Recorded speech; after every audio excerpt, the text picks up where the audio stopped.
get these materials to Mid so she can finish her prototype.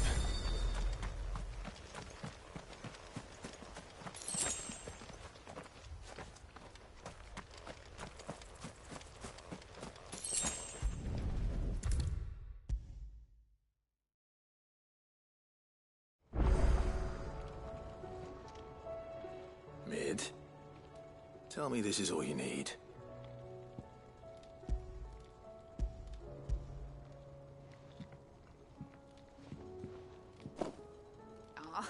You make it sound like I asked you to save the world or something.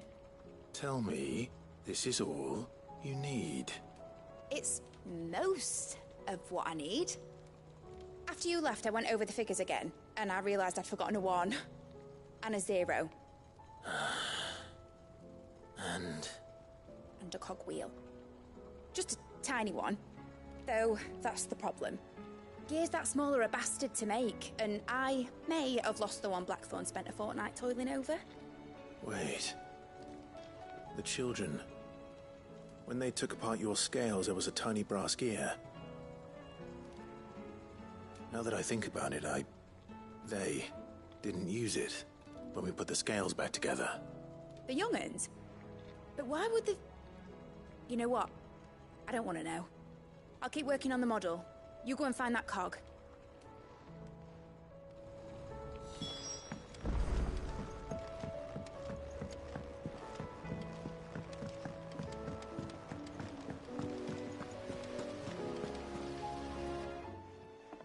Sid! Is Mid still hiding from us? She wasn't hiding. She's fine. She's just busy working on her next project. A new invention? What is it? What is it? Is it an airship? I bet it's an airship! Do you think she'll let us help? That just so happens to be why I'm here. She needs something special, something only you three can provide. A brass gear. A tiny one. One that might fit on, say, a set of scales? Oh, the one you forgot! We remember! We saved it, just in case. It's in the bag of bits. Since your lesson, we've been disassembling, then reassembling everything we can find. All the pieces that are left over, we keep under our beds, just in case. That's good to know. Look! I found it!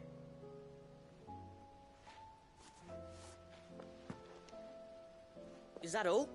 Just the gear? We have more parts if Mid needs them. That's all for now. But I'll let Mid know about your hoard. Just in case. Thanks, Sid.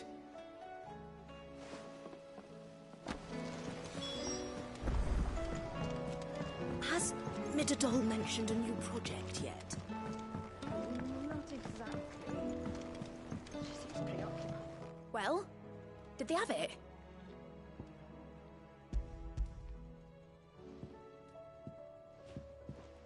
They did. And they kept it somewhere nice and safe. Will it work? Will it work? He's perfect! You're a genius, Clive. What exactly are you going to use it for? Only the most important job of all. The wings aren't going to move on their own. But with the right cog in the right place... Well, you just wait and see.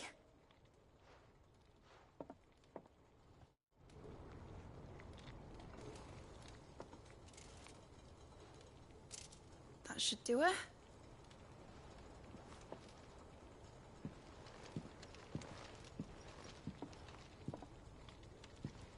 Here goes nothing.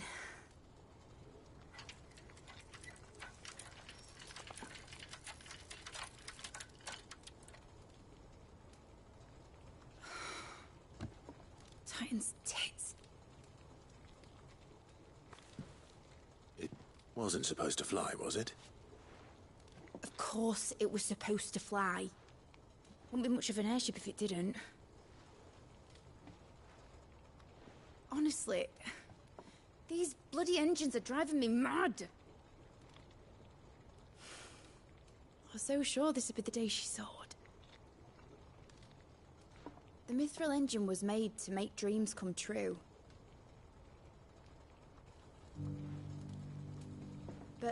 maybe this is one dream the world's better off without. Show folk how to take flying. It won't be long till they're raining death down on each other. People will lose their homes. Children, their mums and their dads.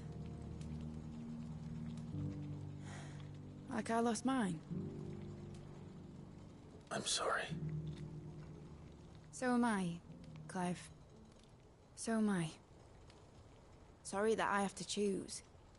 Do I follow my head, or do I follow my heart?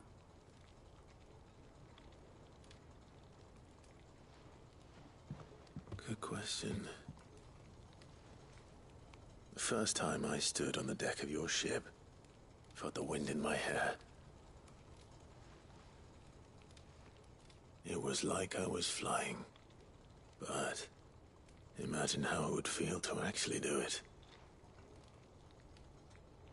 My dad always said there were two ways of living life.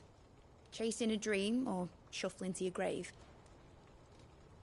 And he were right. Right about a lot of things. Not that I like to admit it. People need dreams to chase. Especially in a world like this.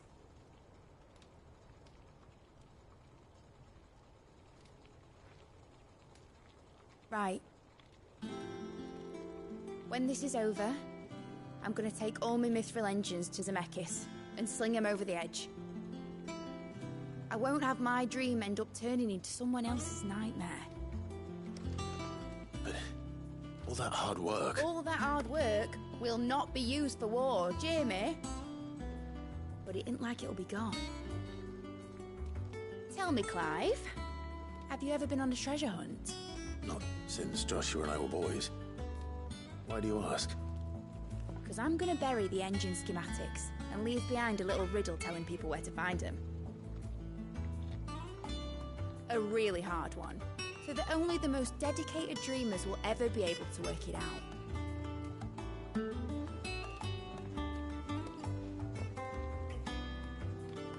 Ooh, I can picture it now.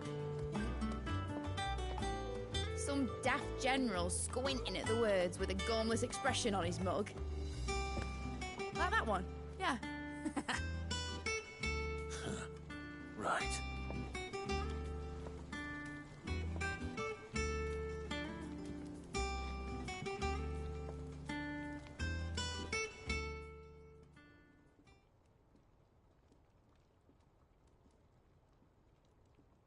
Of course, if I'm putting this engine at the end of a treasure hunt, I'll still need to make it a treasure worth hunting for.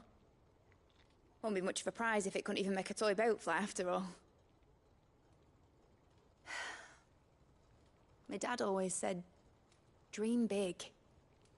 But it ain't the size of a dream that's important, is it, Clive? Only that it's a good one. And I reckon I've got a fair few good uns left in me. I'm sure you do.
This be Mickleburg.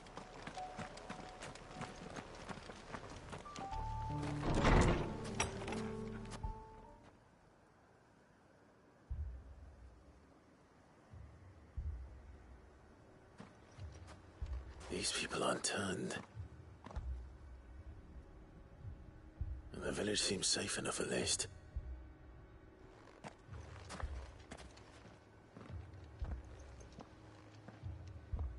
What is going on here?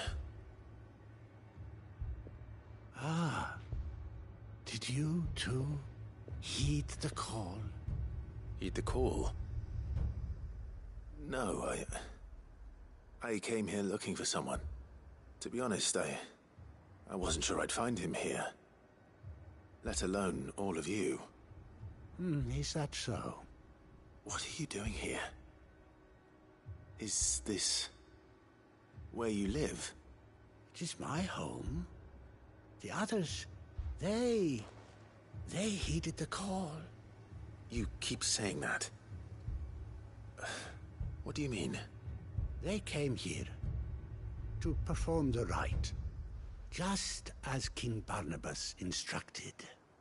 This village is their altar, where they shall cast their souls upon the gentle waters and give themselves to the Lord. Give themselves? Oh, Lord, cleanse us of our sins.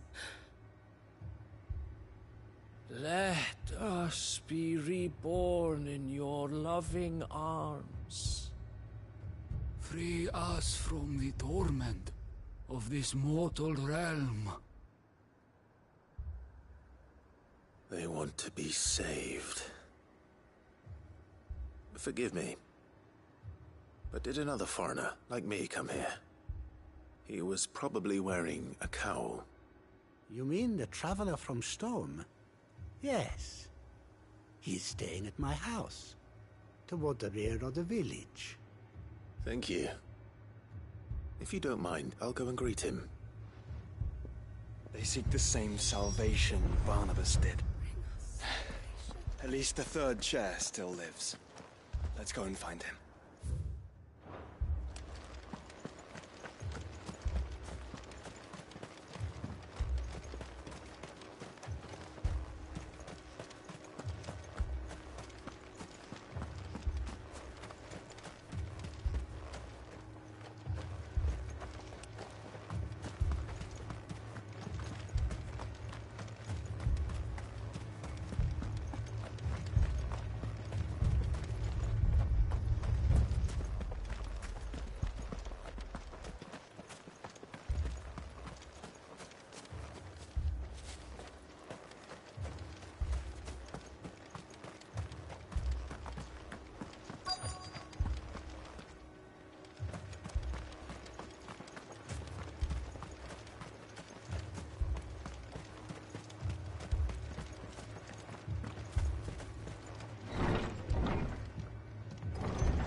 Excuse me.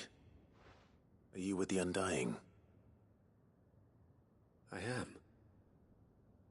And so it would appear, are you? Lord Rosfield, if I am not mistaken. That's right. And you must be the third chair. I am. Cyril was worried for your safety. He sent me to find you. Then I must apologize. I did not mean to trouble the bearer of the burning quill. Much less you, my Lord Marquis. He said that you had failed to report. Is there a reason for that? I came here to study the followers of this new faith. But the more I learned of them, the more my own faith began to falter. You have seen them at their prayers, have you not?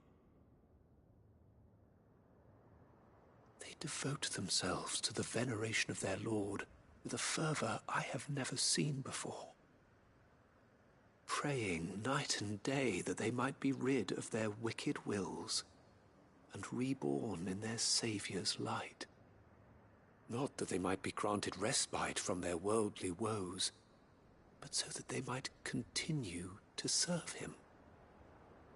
Serve him with all of their beings. I, too, swore to devote my life to the service of my Lord and Master, but this... 'tis different. It is more. And so I would see it through to the end. See these people safe, that they might achieve their dream, that they might do their duty to their Lord,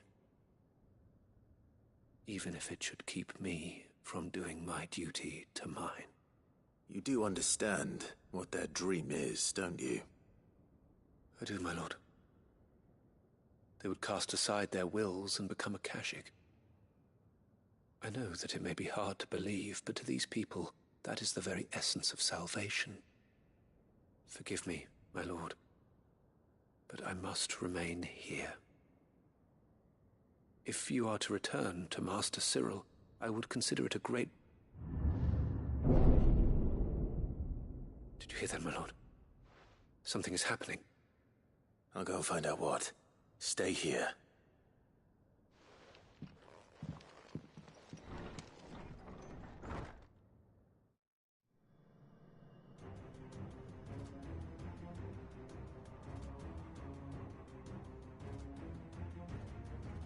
Beneath the flood. Oh no. There must be something I can do.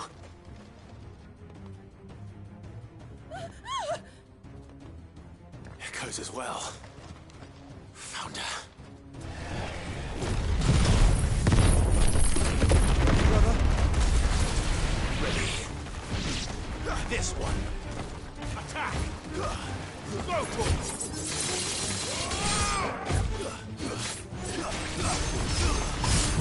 Kill! It's so.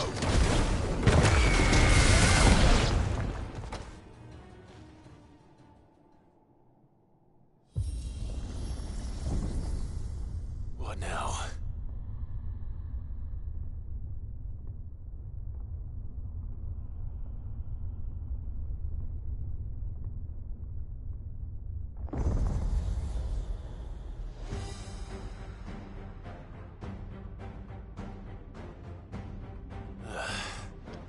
We meet again. I've killed your kind before.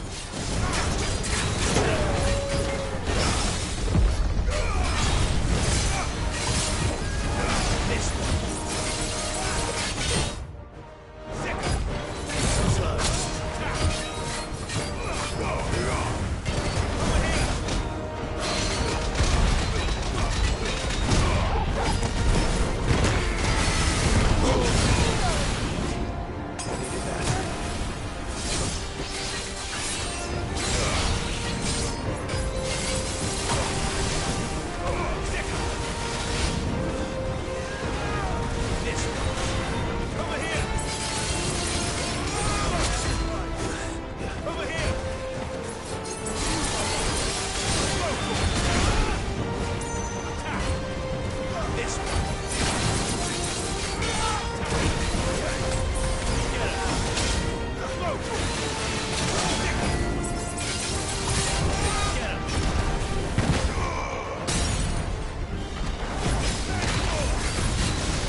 Over here!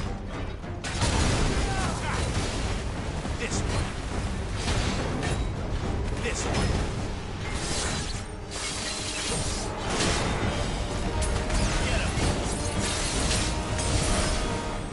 Get him! Over here! Go for it! Attack! Go for it!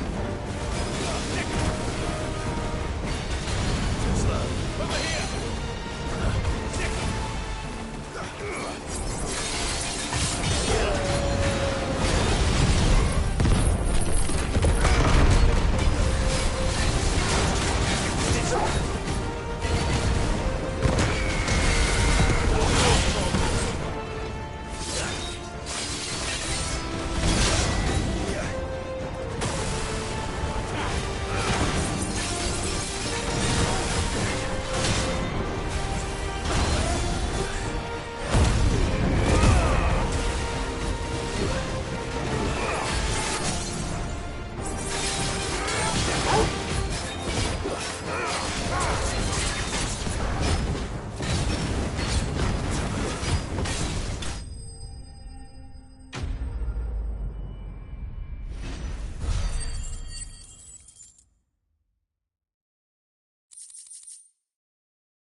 Damn it!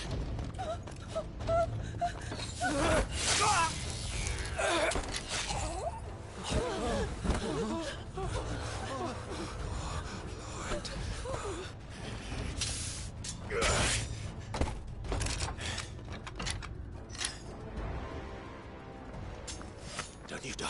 Come on, speak to me. I had to save them, that they might have a chance to find true salvation. By devoting themselves to the service of their Lord. Just as I did, when the Undying plucked me from the gutter and gave me a cause to believe in. A duty to serve was everything to me, and I would not deny them that fulfillment, even if they must become a Kashyyyk in order to achieve it. Forgive me, my Lord Marquis. I did not mean to trouble you with this. My findings. Could you deliver them to Master Cyril for me? Of course. Your duty will be done.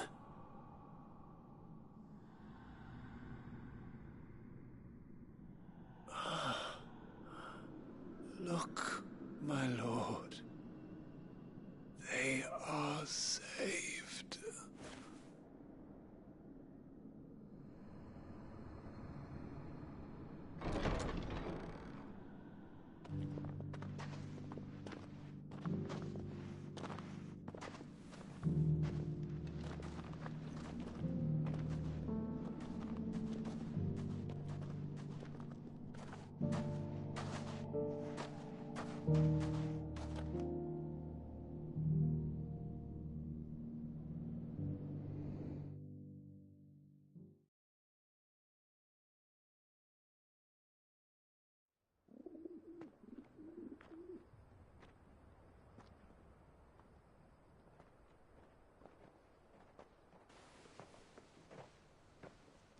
They are saved. Found her. I should get this report to Cyril.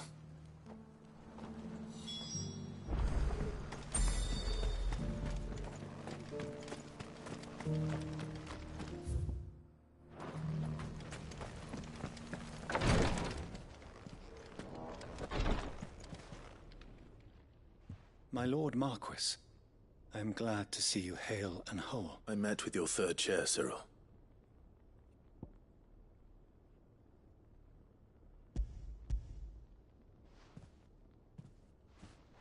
Thank you, my lord.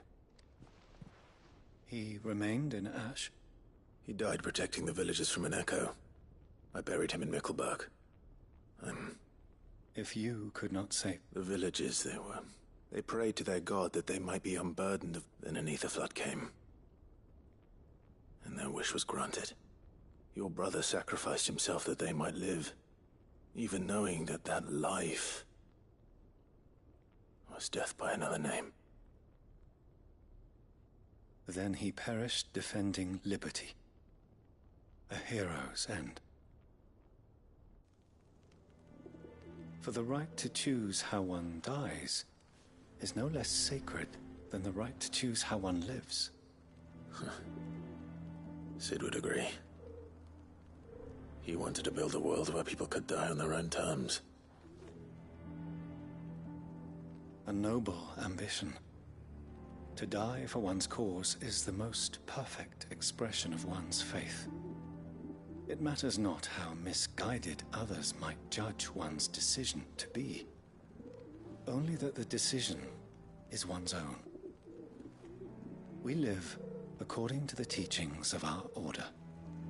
We believe in them, we protect them, and yes, we die for them. For better or worse, that is our creed.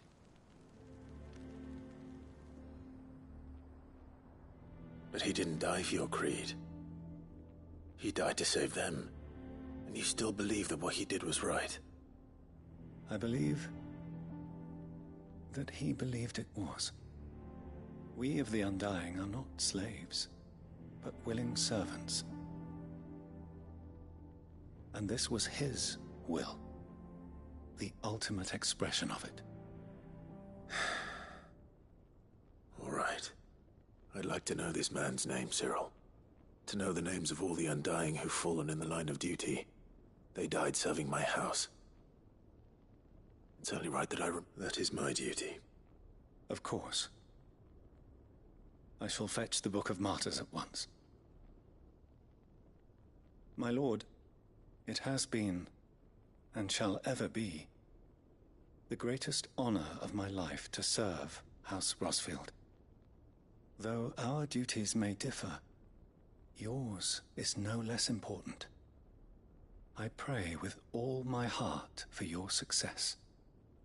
And were they here, I have no doubt but that every one of my fallen brothers and sisters would feel the same.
Here to help me pack? Thanks, but I'll be traveling light. You're really going to go through with this, then? I am. But before I go, there is one...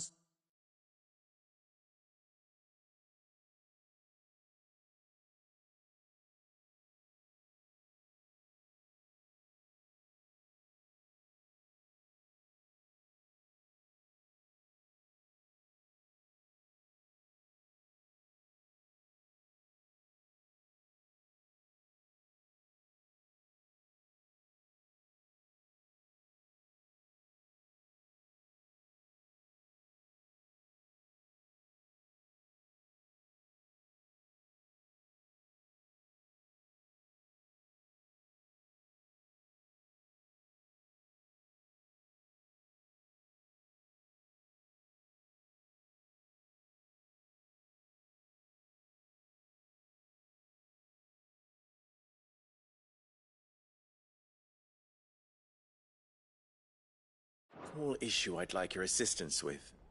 Well, two, in fact. If it's within my power to help you, I will. It's the children. I refuse to let them share in my disgrace. And if I leave them here, they surely will. Our friendship would see them ostracized forever. But I can't take them with me either.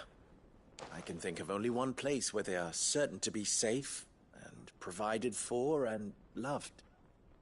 The Hideaway. Of course. The children would be more than welcome. Thank you, Clive. I will not forget this. Lubor, are you still here? What is it, Ferda? You look pale. There's been a flood in the Velcroy, a damn big one. The League of Outlaws encampment was completely submerged in ether. What? Every last one of the bastards has turned, and they're headed this way. Bandits are one thing, but Akashic bandits are quite another. The town guard won't stand a chance against them. We need to evacuate. There's no time to lose. Ferda, gather the men. The Akashic may strike at any moment. We must make ready to cover the townspeople's escape. Well, what are you waiting for? Yes, my lord. Clive, change of plan. The children stay with me for now. I need you to find Conrad and Natalie. Tell them to prepare for a full and immediate evacuation. Understood. I'll do what I can to convince everyone else. Wish me luck.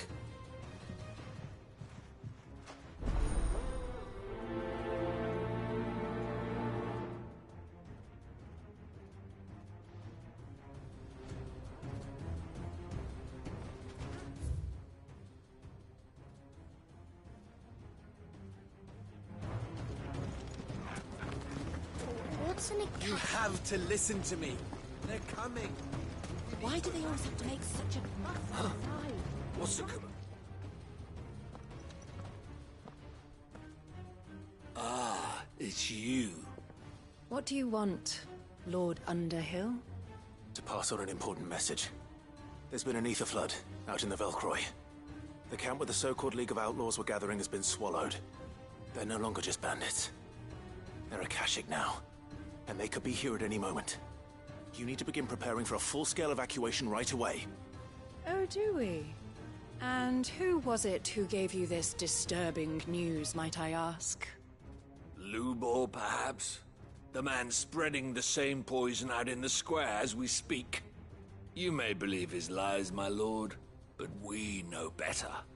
But why would he lie about something like this? Some twisted attempt at revenge, perhaps. If he had not been unmasked, he may well have been elected our leader. A great honor for one of his kind. One he might well feel aggrieved at having been denied. Lord Underhill, forgive me, but it has become all too evident where your sympathies lie. Lubor cannot be trusted, and neither, therefore, can you. You may not trust me, but for the sake of your people, ask yourselves if there is any chance that this is true. There isn't. You can be certain of that. Now be off with you. You're making a mistake. Come, Clive. If our words will not move them, then we must find another way to help save the town. You're right. Let's speak to Lord Ferda. You have to listen to me. They're coming. I think we'd better shut up. What's Lubor raving about now?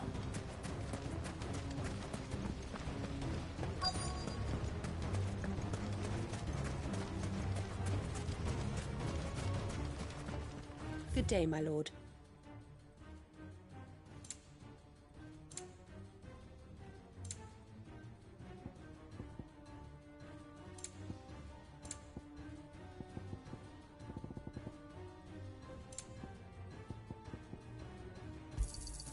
An excellent choice. My thanks.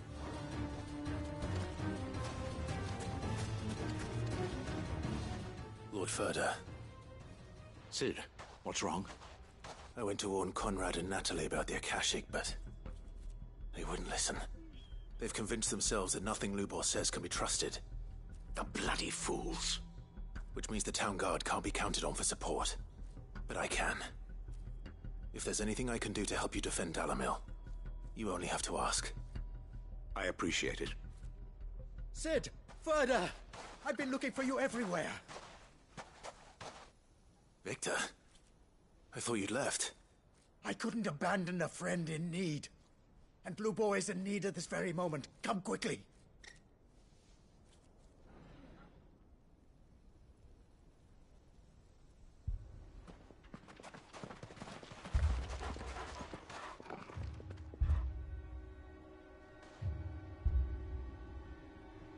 You have to believe me! The Akashic are coming!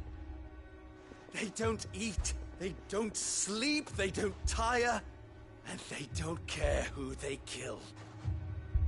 They're unlike anything that's come before. There won't be no parley, no mercy granted! We may have saved the town once, but this is different. I do not ask that you forgive me, but please believe me. If you do not run, you will die. You will all fucking die!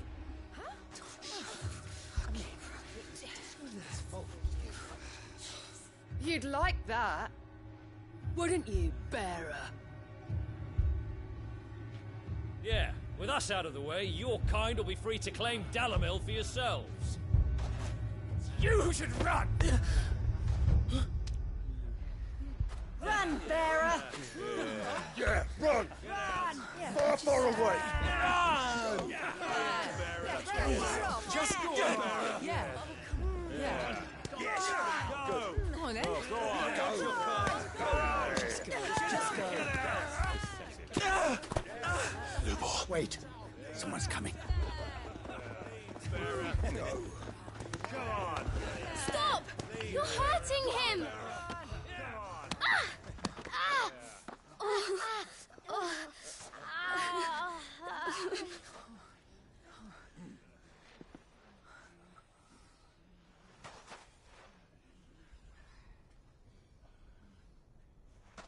What did Lubor ever do to you? He solves all your stupid problems, and he keeps all of you safe.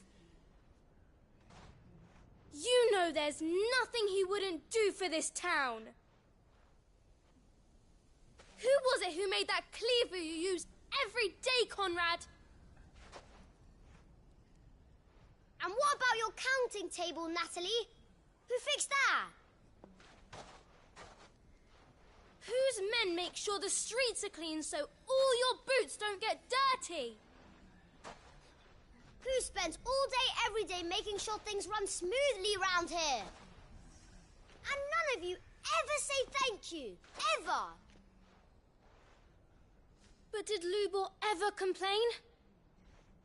Well, does he ever stop smiling? He keeps this whole place going. And you act like it doesn't even exist.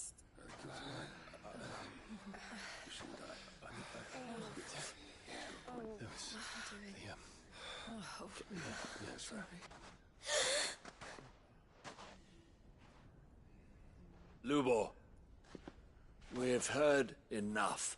Wait! We will not run. The town guard will not abandon the very place it is sworn to protect. And I will not give up for lost the stores that we labored so hard to fill.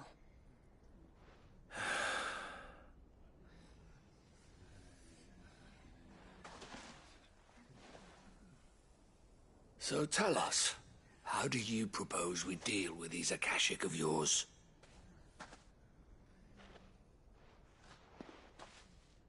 We won't run, but we will fight. All right, then.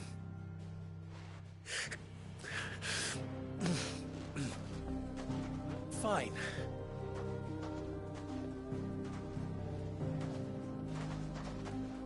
Gather round if you don't want to die.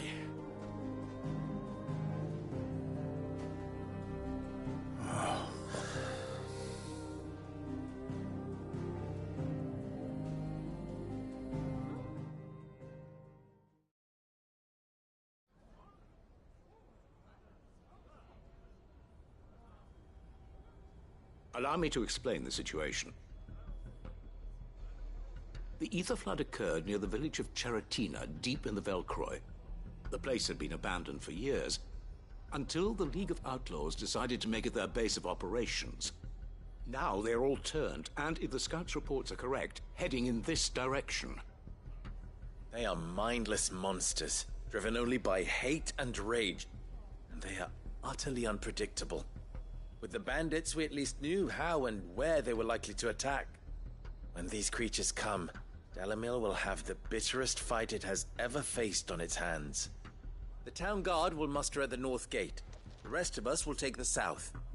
Both forces will provide men to serve as scouts and messengers, ready to spread word of the size and nature of the Akashic Force as soon as it is spotted. And as soon as it has been, we will converge on its position and see that it is driven back from Dalimil at all costs. Conrad, can I count on the support of the town guard?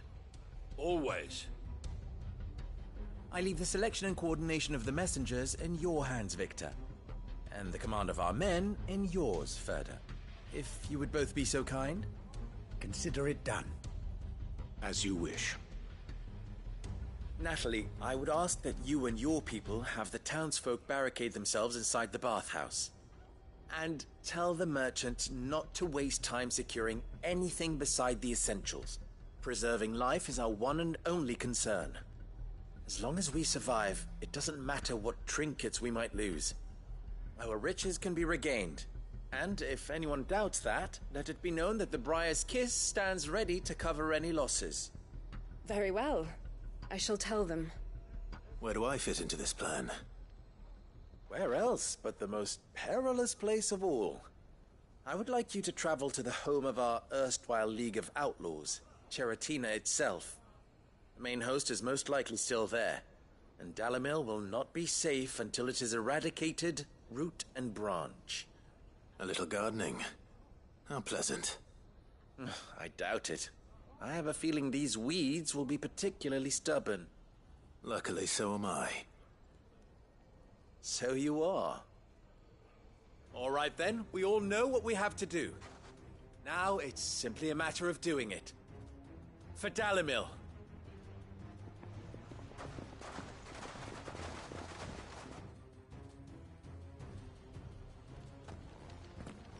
Looks like everyone's ready.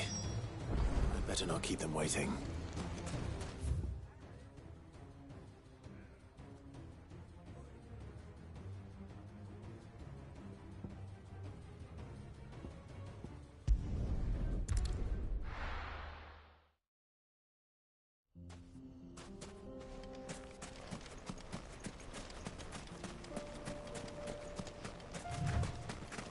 There it is.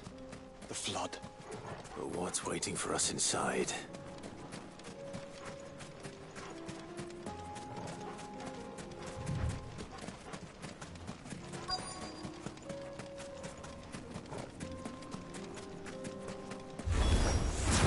Can't leave a single one alive. Get him!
The League is disbanded. I should get back to Dalimil and see how the others fared.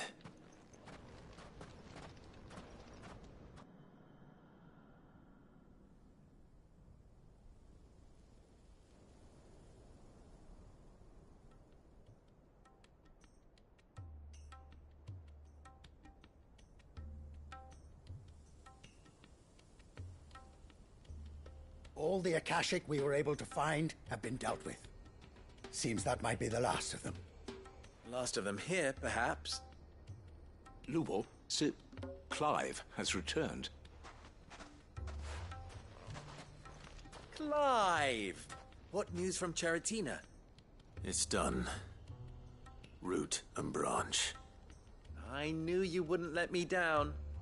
Thank you, my lord. Friends, the Horde has been driven back. The Akashic have been defeated. And we need not fear the arrival of any more, thanks to Clive. Victory is ours. We bloody did it! We saved Dalimil. Lubor, allow me to apologize. After all you have done for this town, we should never have doubted you. But we did.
And for that we are truly sorry.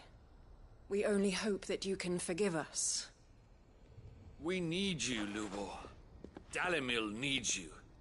So, if you would still like to be considered for the position of mayor, you have our backing. You do remember that I'm a bearer, don't you? We do. But that is not a stain on your character. It is a stain on ours. We thought only of what we perceived bearers to be, not what you truly are. The man who saved Dalimil twice over. I see. But I will only accept your proposal on 2 conditions. Name them. Firstly, that you will both do everything in your power to rally your people to my cause. If the Town Guard and the Merchants League do not accept my leadership, it will be doomed from the start. Unity is the key to defending Dalimil, and I do not doubt that we shall need to call on our combined strength again. When that time comes, I will expect us all to pull together, just as we did today. Of course. You have our word. And secondly, you will accept that if I am to lead you, the mistreatment of bearers must end here in Dalimil. Any bearer within our walls shall be afforded the same rights as any other citizen. They will not be judged by what they are, but who they are. As we failed to do, and came so close to losing everything. We agree to your conditions. And we have only one in return. That you continue to work for the good of Dalimil, as you always have. Condition accepted. Well then, it seems my mayorship is all but confirmed. Do I get some sort of special hat?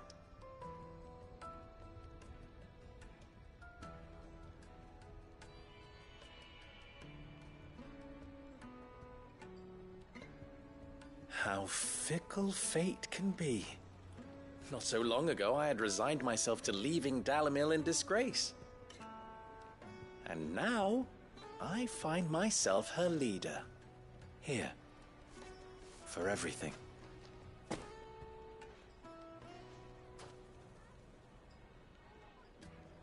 Lubor. About the children.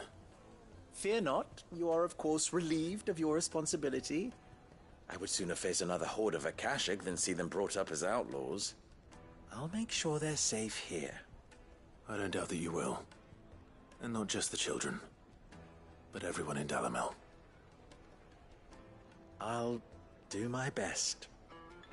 Can't have all your hard work going to waste.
Good girl.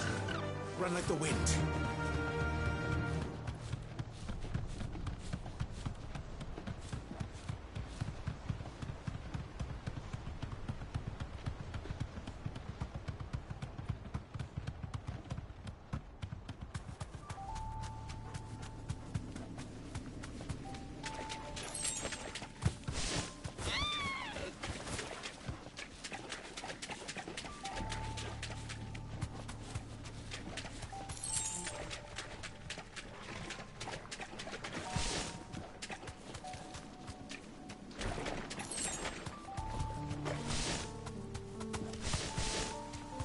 Purple flowers blooming next to a waterfall.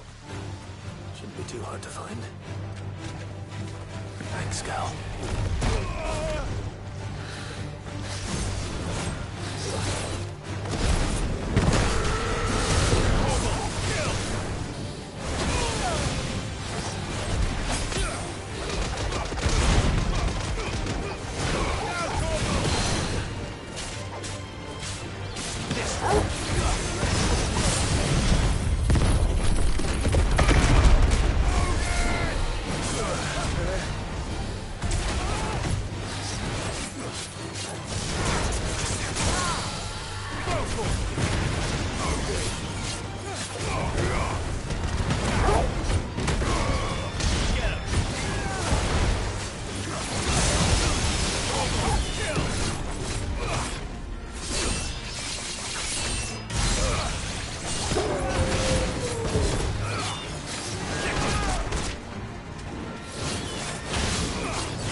well pick enough for a bunch, I suppose.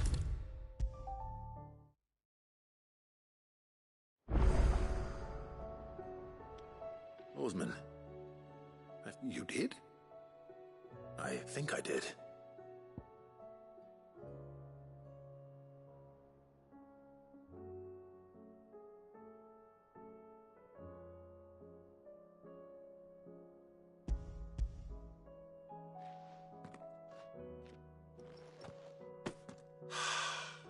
You did indeed.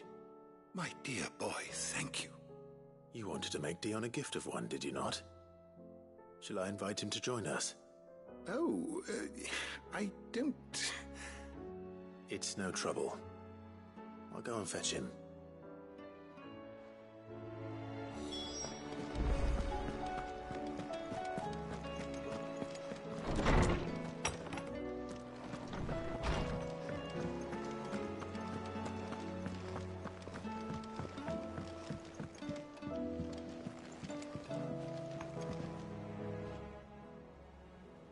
Your Highness, would you do me the honor of accompanying me?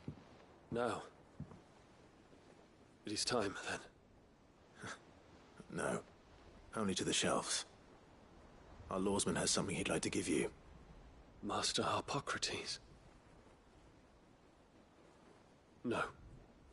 I dare not show my face before him. Not after everything I have done. I have taken countless innocent lives. And ruined countless more. All because I was weak. I have sworn to atone for my crimes or die in the attempt. But were I to meet with him again, and see in his eyes what I have become, I fear that my resolve might falter. Then that is all the more reason to do it. Test your resolve. Prove to yourself, and to him, how strong it truly is.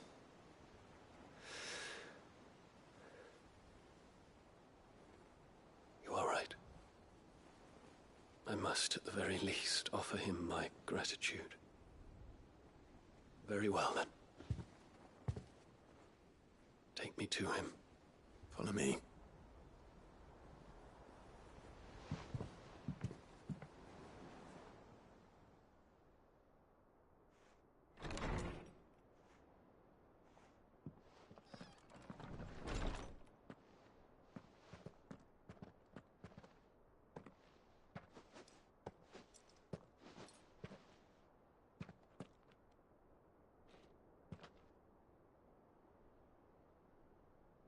Even now, I hesitate to approach him. What must he think of me? You'd be surprised.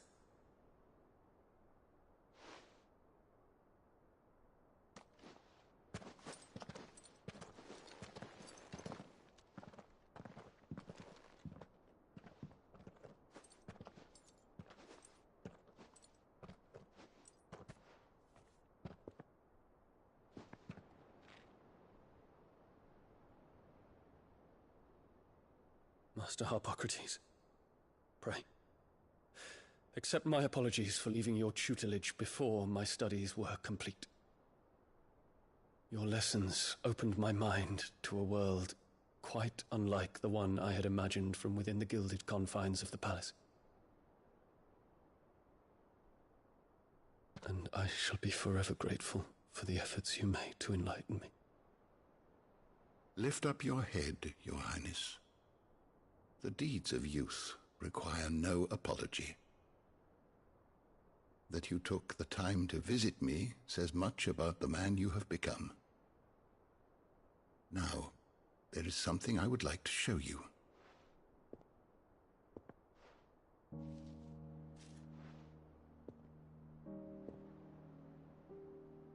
Is that a wyvern tail? The color is unfamiliar to me. Because it is unique to those found in the wild. Something in the harsh environments in which they grow lends them this striking hue. Their roots are indistinguishable from those of their hothouse cousins, but once they bloom, the difference is immediately apparent. In this flower, I see you, Your Highness. Its roots were the roots of a wyvern tail, with all that implies. But they do not define it, just as yours do not define you. I want you to have it, that it might remind you of this truth.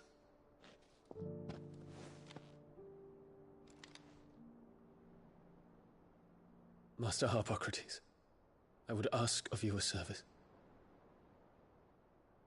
Keep your gift until I have fulfilled my duty to the realm, for only then shall I be deserving of it.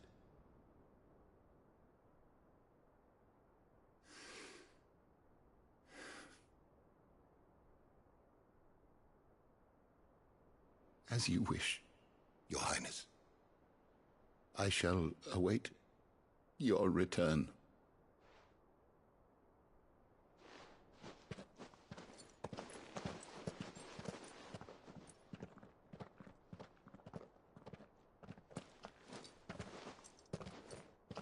Our roots do not define us. No wonder my stepmother didn't like him. For reuniting me with memories I had thought long lost.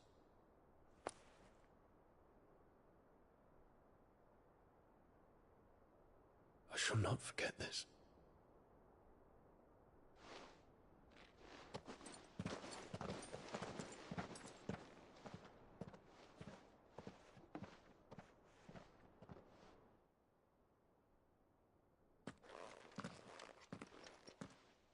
Thank you, Clive.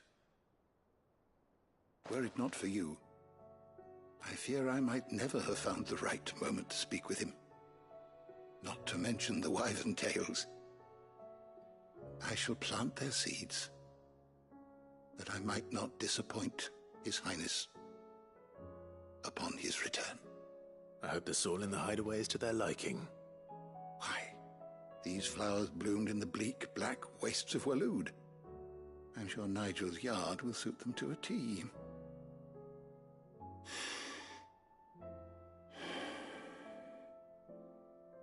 When it comes to expressing one's gratitude, I find that words are seldom sufficient. Here. What's this? A Stolas quill. Or more precisely, my Stolas quill. 'Tis said that an owl's feathers are steeped in the wishes it hears over its long lifetime. All those words just waiting to pour out onto the page. So consider this my wish for you. That one day you may put down your sword and pick up that pen. Well, when that day comes, I'll certainly have a lot to write about. Thank you, Harpocrates. It shall have pride of place in my chamber.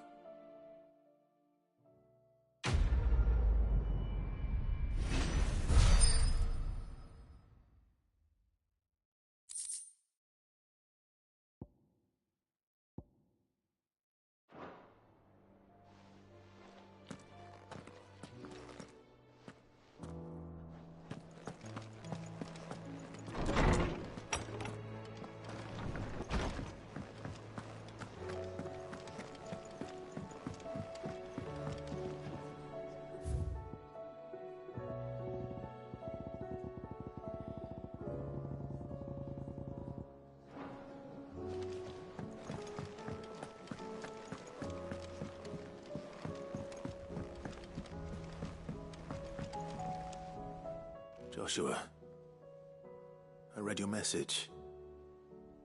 You're right. Jill is different. I don't think I'd realized how different, but since we returned from Drake's Spine, I've felt it more and more. I suppose it's not hard to imagine why. She doesn't think she belongs anymore. And that's why we need to remind her she is still one of us. To let her know that we still need her, now more than ever. That you still need her. But how to do that? When last we were truly close, we were but children. Of course. Do you remember the time we accompanied Father on his annual tour of the Duchy? And Jill and I broke from the procession to ride up Man's Hill. To see the snow daisies, I remember. It was the first time Father had allowed us to join him. And when he realized you were missing, he had the entire retinue down to the pot boys combing the countryside. In the rain. A thunderstorm forced us to take refuge in a grove of oaks before we'd even made it halfway there. It was the Lord Commander who finally found us, and needless to say, he was none too pleased. Then it seems you and Jill have unfinished business. What do you say? Man's Hill. It's not that far. Oh, true. Though I suspect it is also much changed. Little in southern Rosaria remains as it was when we were children.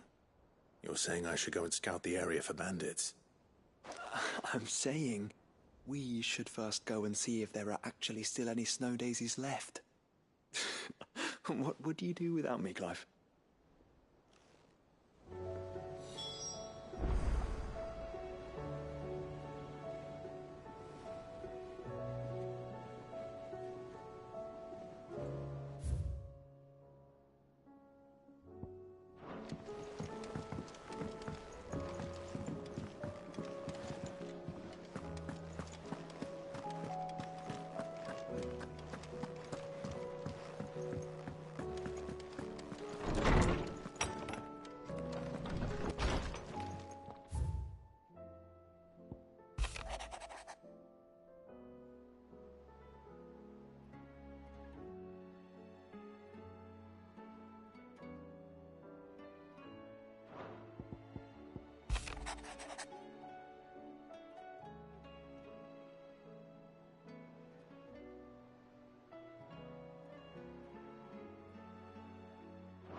This is the place, but... I'm sorry, Clive.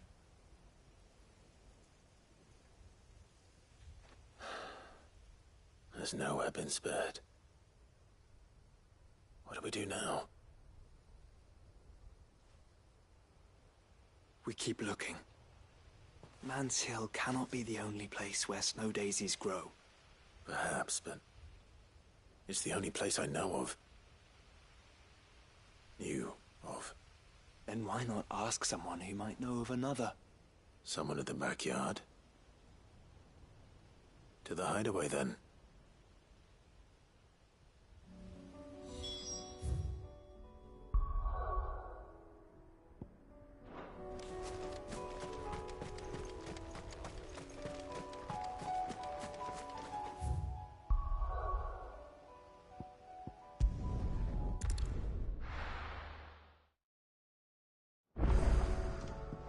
Let's hope one of the gardeners knows where to find snow daisies.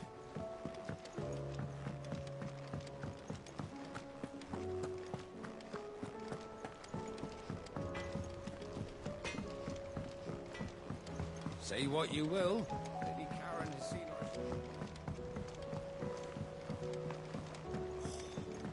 This should tide us over until the new moon.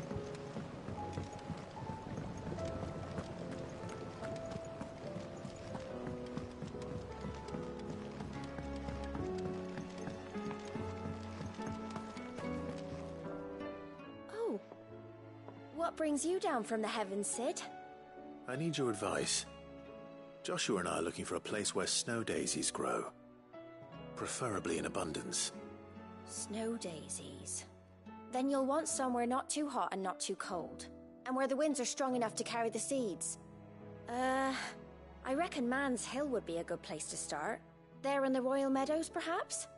Both have similar climbs and the right elevation. If the Blight hasn't claimed them yet. Right. Thank you.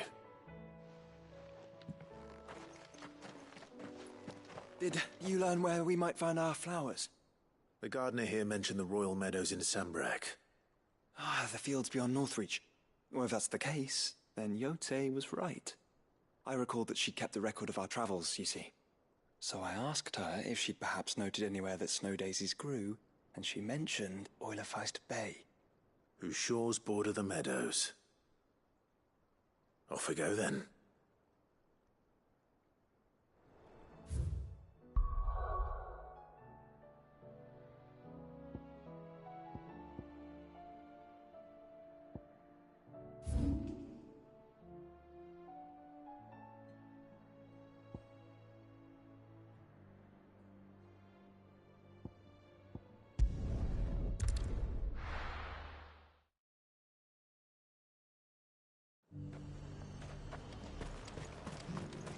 And how might I help the garrison today?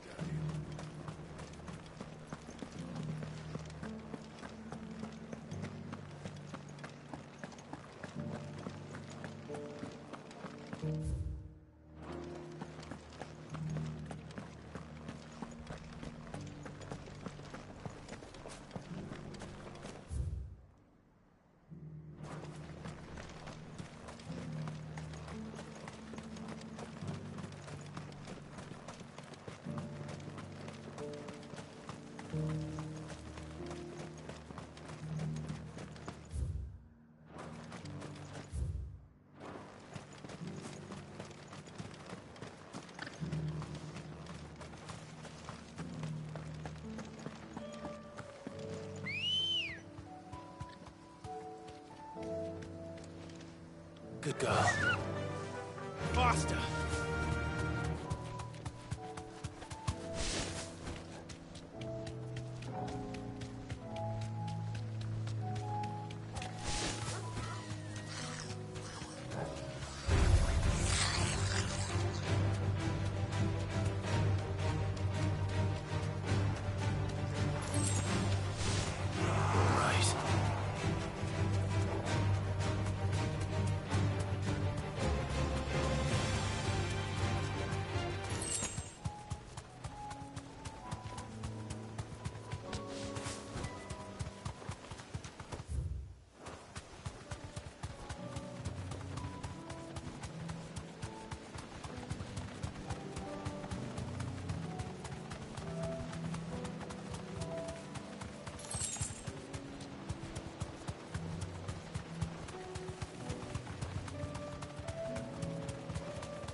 The meadows are vast. Where do we even start? Yote mentioned the coastline. We can start there.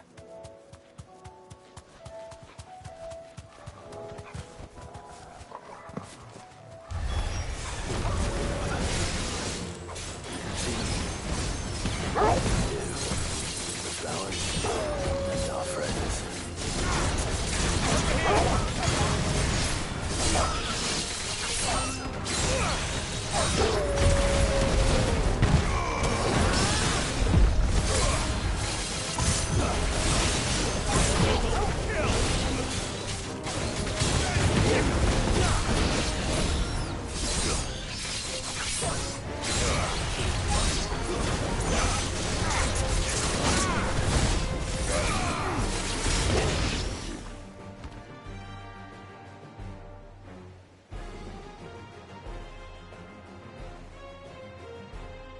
see, boy.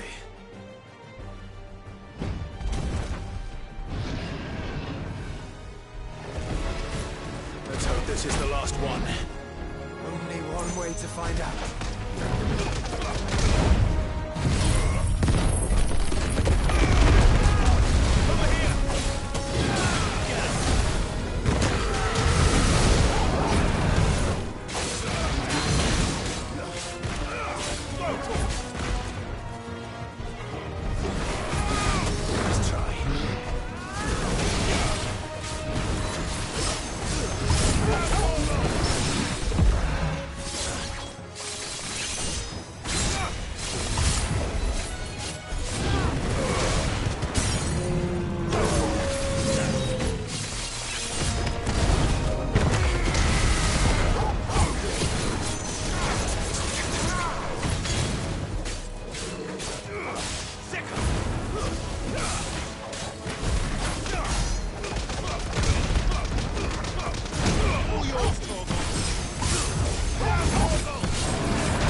That was harder than I expected.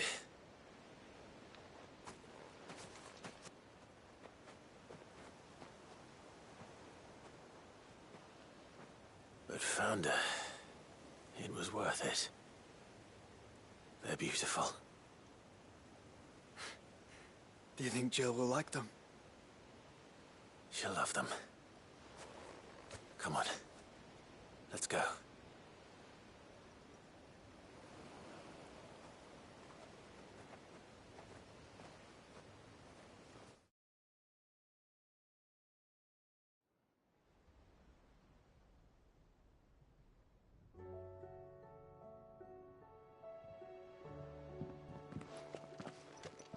It appears my work is done.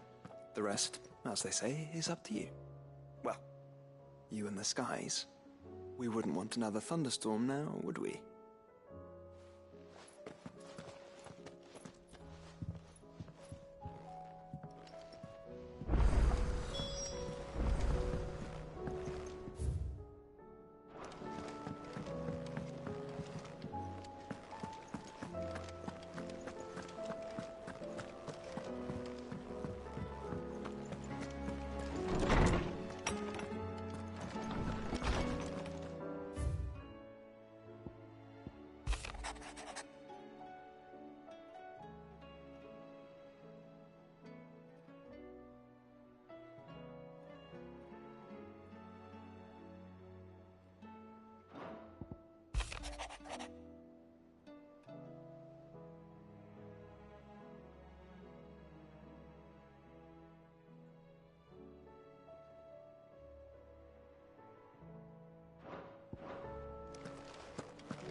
Jill, there's something I'd like to show you. There is? And where might this something be? It's, not here. Now, I know this is sudden, but how would you fancy a trip to Oriflamme?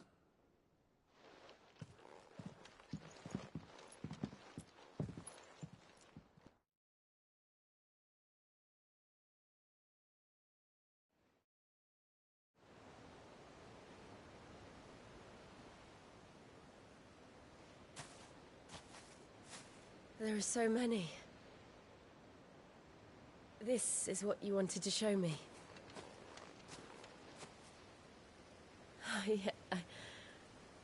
I don't know what to say. You don't need to say anything. The smile on your face is enough. We've been worried about you, Joshua and I. Do you remember when I took you to Man's Hill? Or tried to. How could I forget? You saw me crying and thought a change of scenery might lift my spirits. In the end, it earned me a nasty cough and a stern scolding from your mother. But I felt wonderful nonetheless. I'm sorry. I had no idea what I was getting us both into. But I couldn't bear to see you like that. Before we left, my chambermaid told me she'd overheard your mother talking about my marriage prospects with some of the noblewomen at court. They were debating whether it would be more profitable to marry me off to one of the high houses instead of saving me for the ducal line. No one thought to ask me what I wanted. I was nothing to them. A pawn at best. I felt so trapped. So lonely. I didn't know. But I wasn't alone. You were there. Your hand in mine as we ran for those oaks. And I knew then, no matter what happened, I would be all right. I'll never forget that feeling.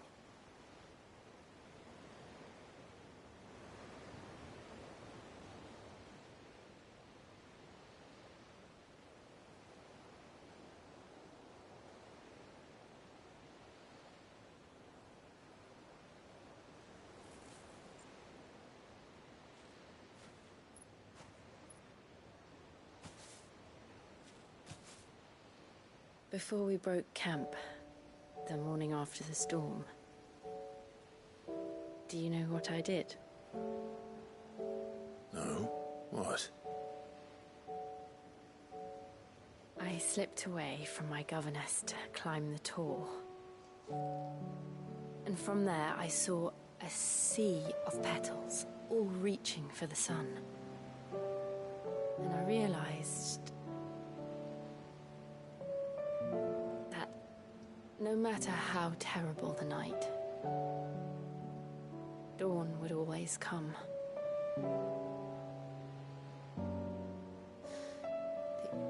That you would always come for me. And you have. Again and again.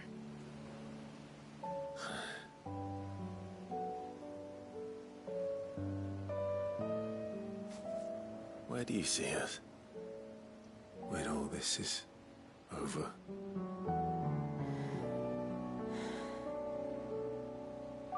I don't know.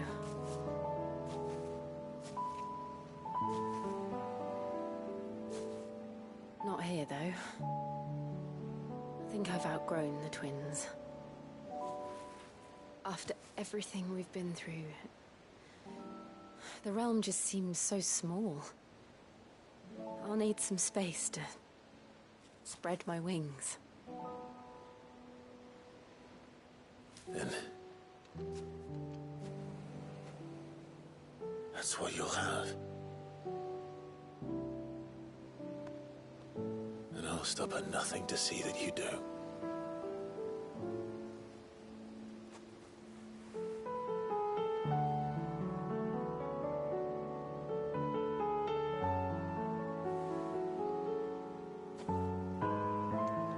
I never was much good at garlands, but it'll have to do. I'll treasure it forever. Thank you, Clive. For this, the flowers, for everything. It's exactly what I needed. You are my treasure.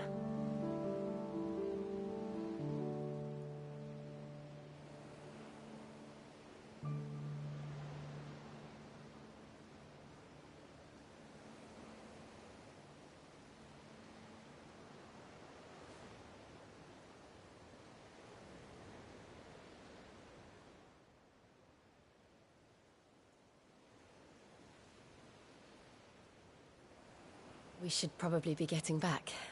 I expect the others are wondering where we are. You're right. There's still much to do. And we'll do it together.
Clive.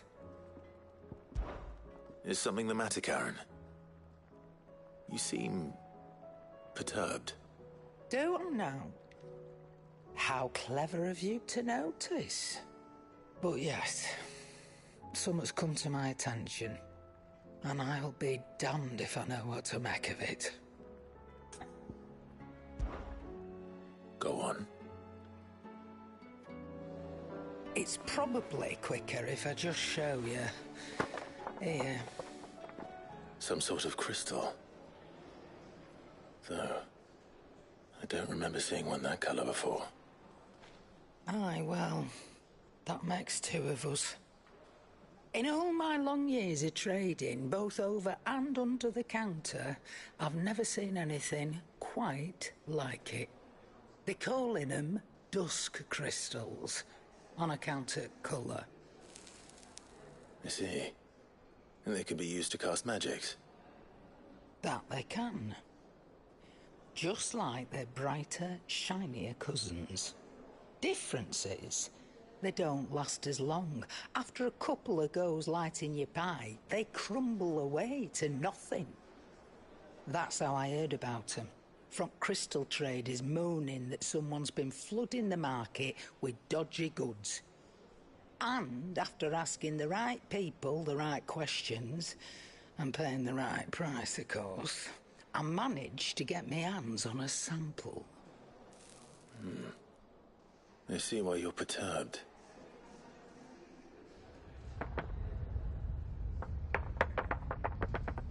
Hey, Hope. Do you feel that, Clive? Yes.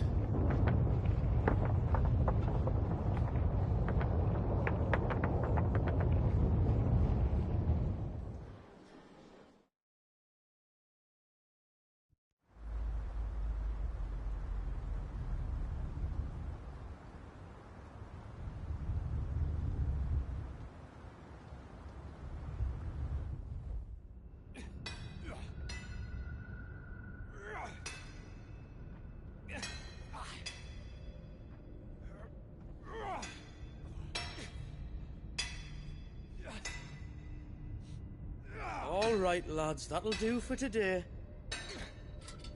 I said that'll do for today. Yes, Chief. Yes, Chief. Let's get this lot back to town, fill our purses and then our bellies.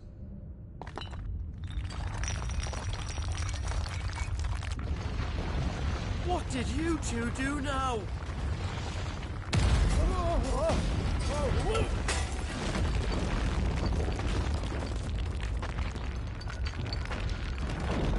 Please tell us you bought another lantern. Stay calm, both of you.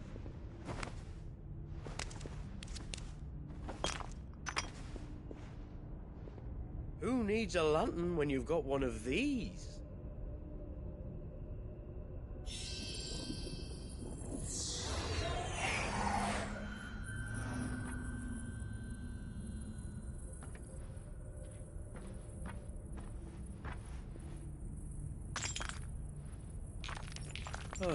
All that work for a single spark. Well, there'll be no more sampling the merchandise today.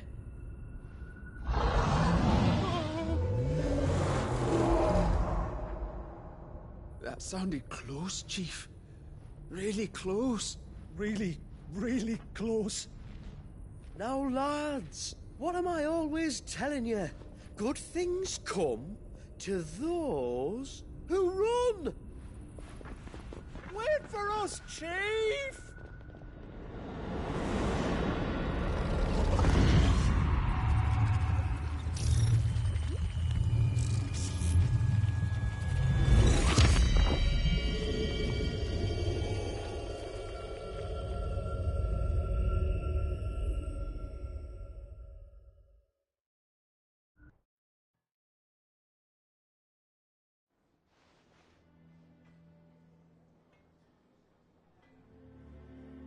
I've never felt a tremor this far inland before. Me neither. But then, I'd never seen skies like these till a few moons ago, and it's been all change ever since. Come to think of it, the first anyone ever heard of these dust crystals was after you lot came back from the Dominion and brought this bloody weather with you. Do you think the two things are connected? Who knows? Could just be that with Drake's tail gone, the black market was running short of the good stuff. The Dominion's mines were the only source of new shards left in Storm after a certain evil outlaw decided to do away with the other mothers. And with the price of decent crystals going through the roof, traders turned to dealing in stuff they'd never have touched before.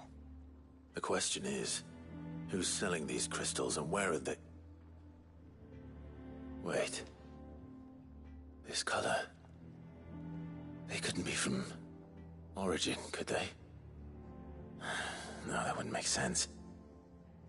I saw it form in the sky, and that was long after we returned from the Dominion.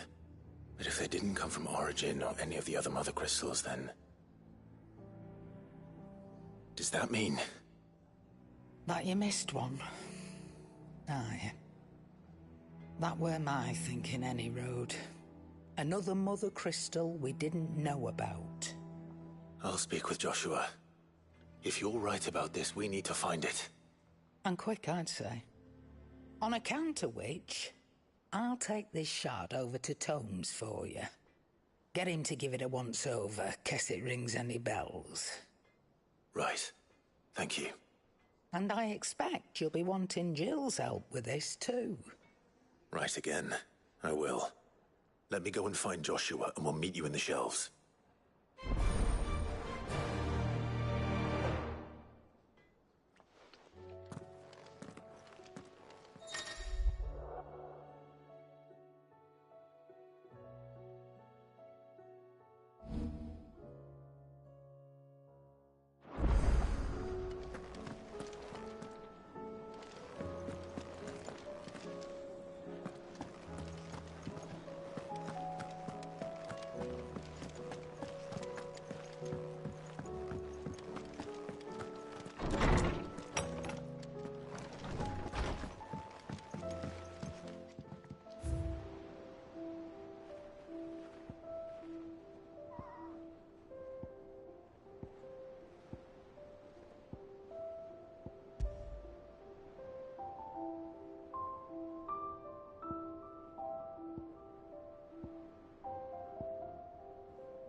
Leviathan the Lost. But why now? After all this time. Why, what now? Oh. I'm not sure you'd believe me if I told you. After all we've been through. I doubt there's anything that could surprise me at this point. All right then. Rouse Joshua and meet me in the mess. We'll talk there.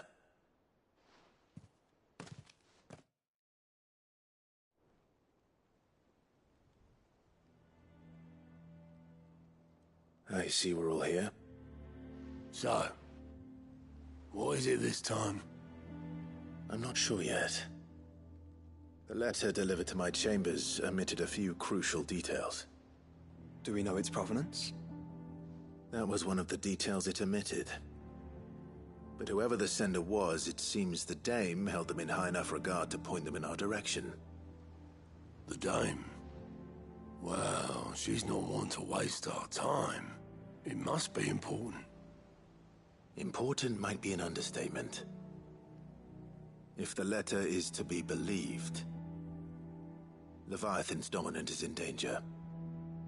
And someone wants us to save him. Leviathan? So the Warden of Water has finally returned. What has it been? 100 years? More. The Lost moniker dates back at least that long. Even our venerable lawsman would not have been so much as a glint in his father's eye when last the mighty serpent brought his crushing waves to bear upon the realm. But why the gap?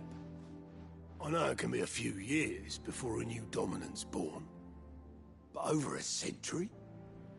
Should the dominant of Water's bloodline have been severed somehow, it could have prevented a new dominant from awakening. But if one has awakened now, he couldn't have chosen a worse time. Every nation in the realm has lost its dominant. If word gets out that there is still one to be had, they will stop at nothing to claim it for their own. And the twins will be at war again, just when humanity most needs to come together. Did the letter say anything else? Only that if I wish to know more, we must meet in person. And that the Veil can arrange a meeting.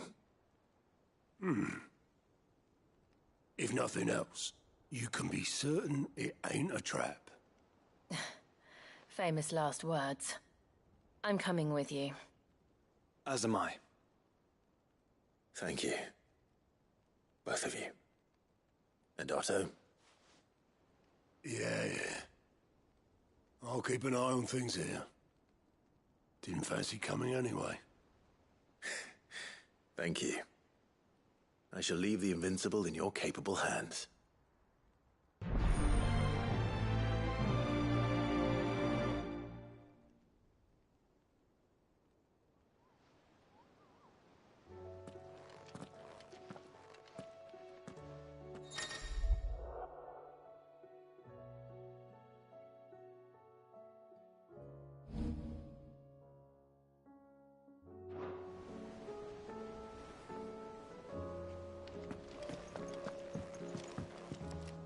What will it be today? How may I help you today? Study it well, Clive.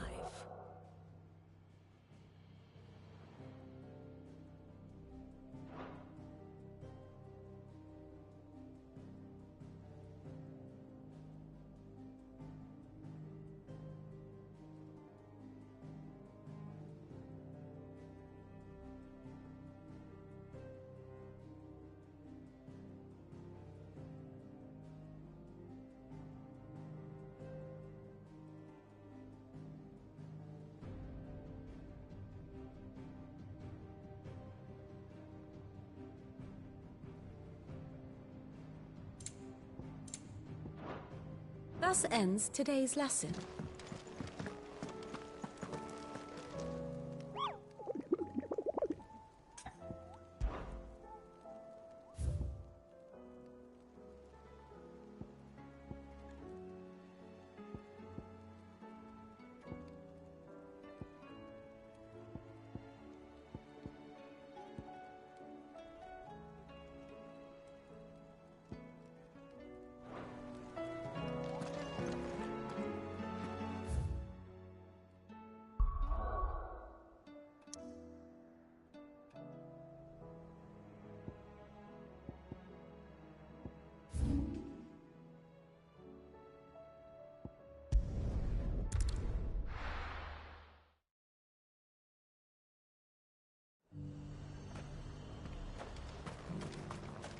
To the Vale it is, then.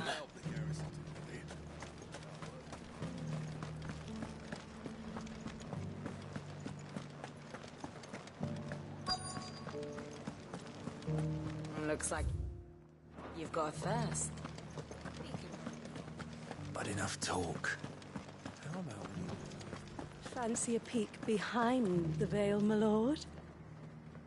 I'm looking for a Layla. You found one. So, will your friends be joining in? Or just watching? We're not here for your services. We simply want to talk. What you do with your time is up to you. The price is still the same.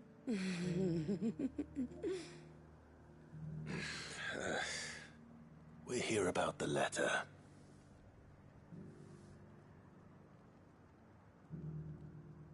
Oh. Sorry. I suppose you'll be wanting to know who wrote it then. Among other things. Look, I'm just the messenger here. There's only so much I can tell you. Specifically? A location, north of town, on the shore of Isle of Feist Bay. There you'll find a tent, and the woman who can answer your questions. And that's all? Nothing else? Actually, one thing. There's more than flowers in the meadows these days. So keep that sword of yours to hand.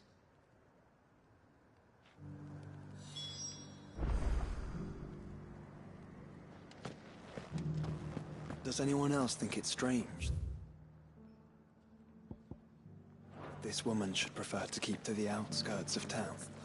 Not if she realizes the value of the information she's party to. And the danger it puts her in. Haven't seen any of those beastly blue-eyed fiends of late.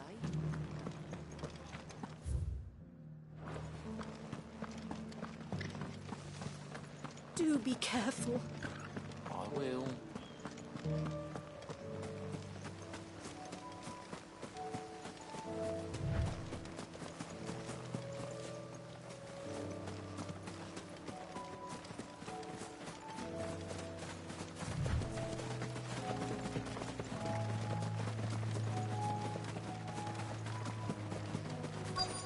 The tent is where Layla said it would be. Yes, but who awaits us inside?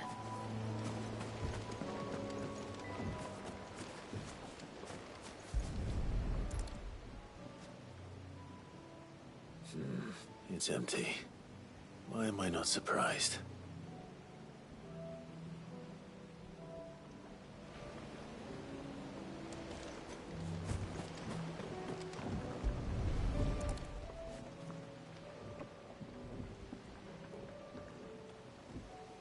A boat.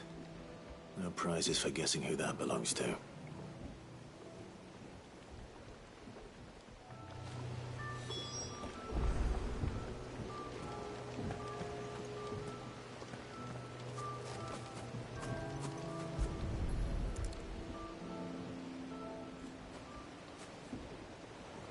The embers are still warm.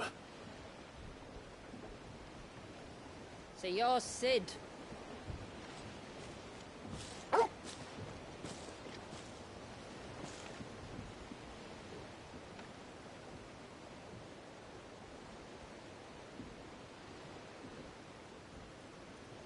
I suppose I must be. Which means you have me at a disadvantage. Apologies. I am Shula, tributary of Mysidia, final haven of the Motes of Water. The Motes of Water. The very tribe into which it was believed Leviathan's dominant was born. A people notable for their sapphire eyes and ivory hair. Yet that would be impossible, since the tribe famously Vanished. Was exterminated. Despite the best efforts of both church and state, we are still very much alive. Though we've managed to keep that fact hidden from good Grieger's faithful for over a century. Along with Leviathan's dominant.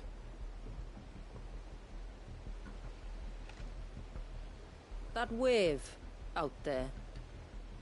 What do you know of it? The Surge. Only that it's been there a long time. Since the fall of Drake's Eye almost a century ago. Some claim the two are connected, but none can speak with any certainty. So in other words, you know nothing. Not that I'll hold it against you.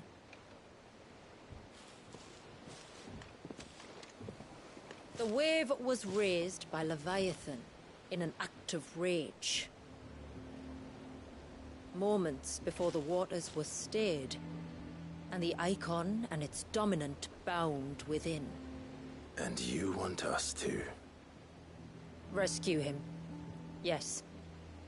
You see, a little bird told me about a certain outlaw with a singular knack for putting unruly dominants in their place. And ours is about as unruly as they get.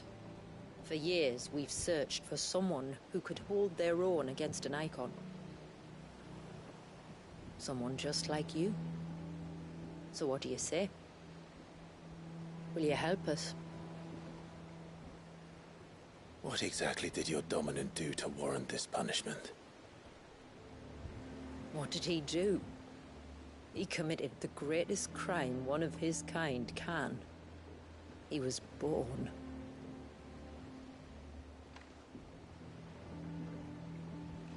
But he deserves a better fate than the one my people forced upon him. He deserves to be free. As do we all. Very well. Far-fetched though your tale may seem, something tells me you speak in earnest. So we will do what we can for your dominant. But first, you will tell us everything you know about him and the means of his imprisonment. I can do better than that. I can show you. Care to take a trip across the bay? My people await you there. Lead the way.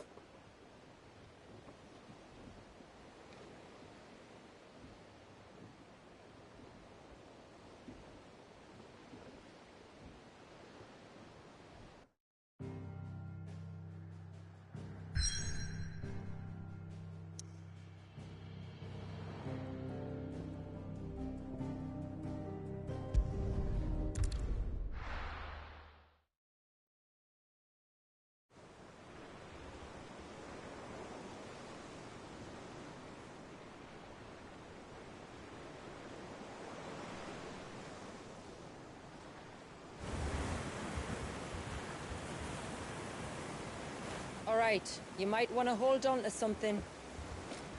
We're coming up on the wall, and passing through can take a bit of getting used to. I don't see any wall. Of course you don't. That's the point. It's a glamour woven by our ancestors to keep our village hidden from prying eyes. But don't take my word for it. Watch.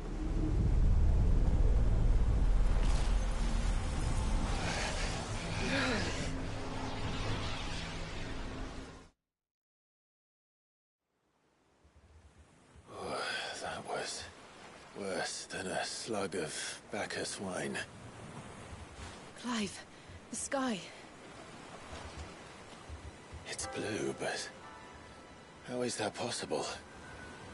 You do know what a glamour is, don't you? Ours just happens to work both ways, and a good thing too. I wouldn't fancy staring at those sickly clouds every day.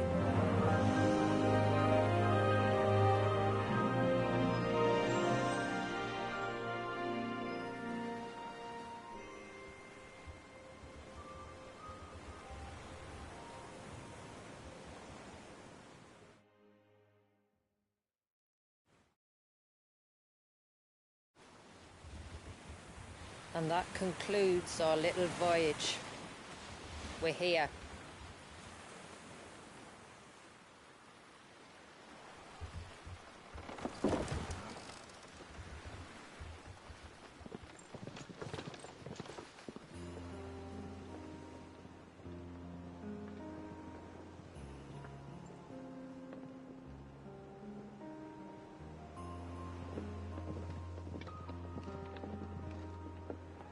It's a long slog to the village, and a hard one. I hope you're up for a climb.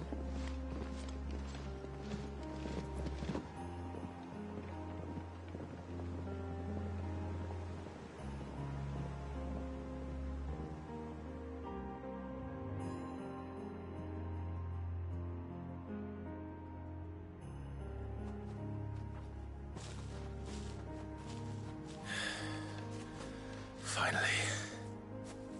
What? You didn't think we'd arrived, did you? The village isn't up here. It's on the other side of the mountain. Of course it is.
Watch yourself, Cid. This path can be treacherous. If not for the sheer drop, then for the beasts who prowl it. Thank you for the warning. And please, call me Clive. Cid is an alias. You will be pleased to learn, Lady Shula, that I have no such aliases. Is that so, Lord Margrace? It's all the same to me.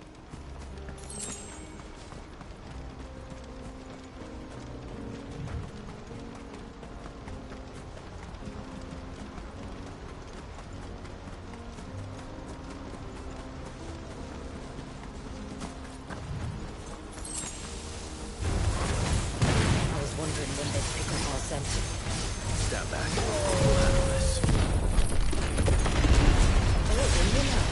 Shall I keep my axe and spells to myself then? Go for it!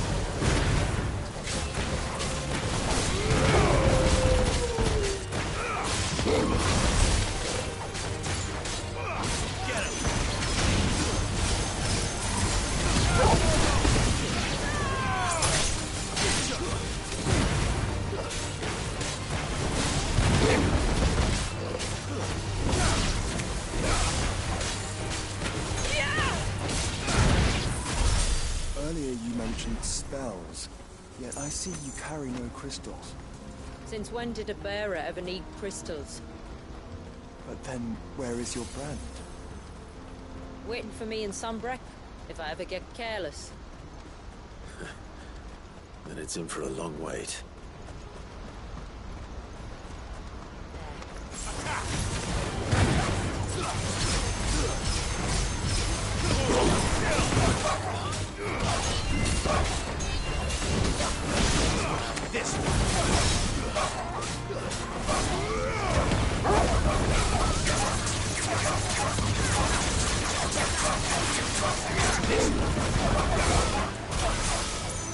Get him!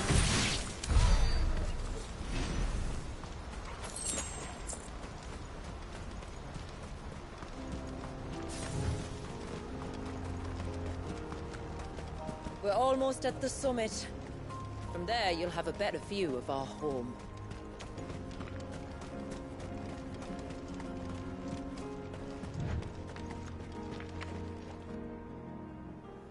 Few have ever set eyes on what I'm about to show you. Just so you know. This is not what I expected. Welcome, my friends, to Mysidia.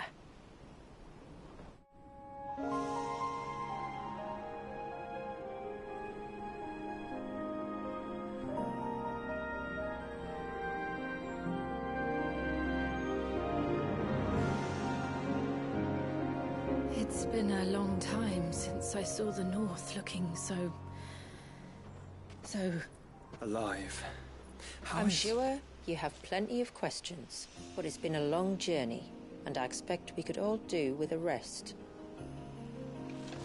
Our humble village is only a short way from here, if you'd care to accompany me.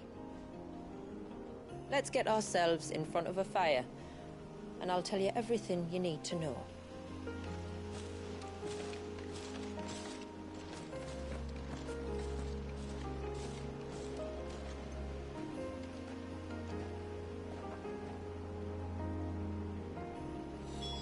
It's beautiful, Shula.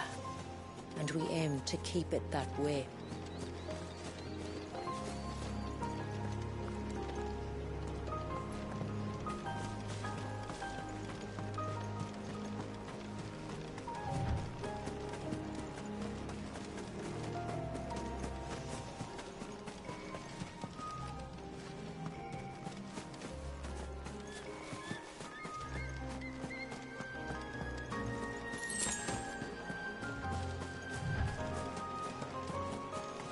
Are those stones glowing? That's one of the cairns which maintain the glamour. Steer well clear.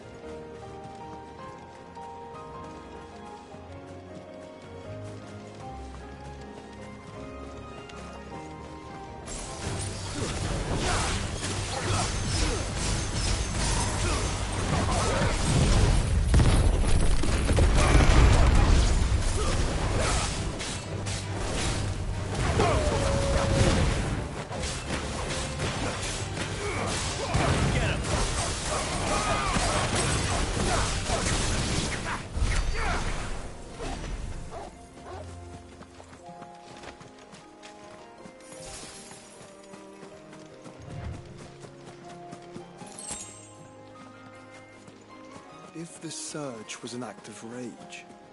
One wonders what prompted it.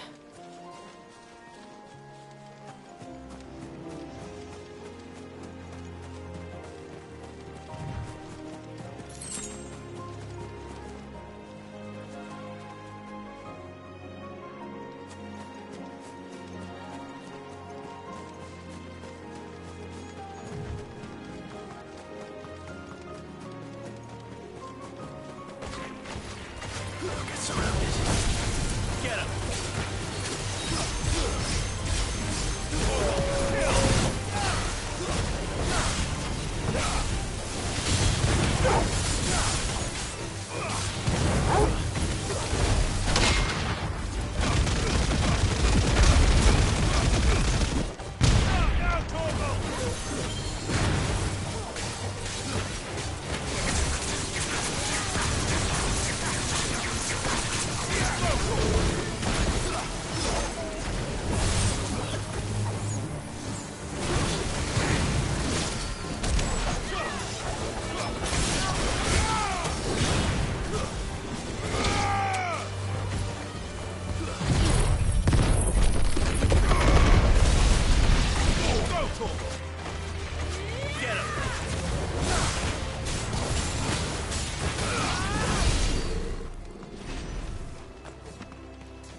Could we not have spared ourselves the mountain crossing by landing further north?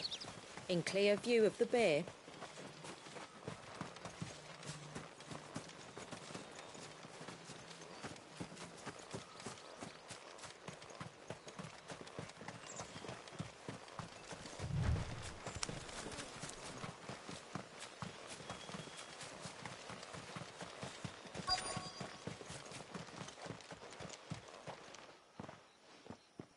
On evening tides.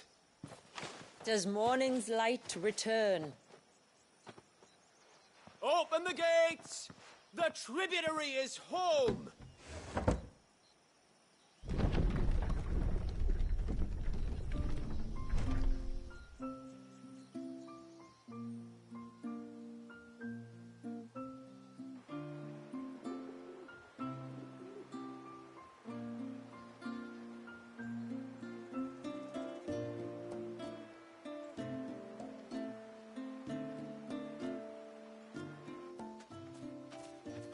Outsiders?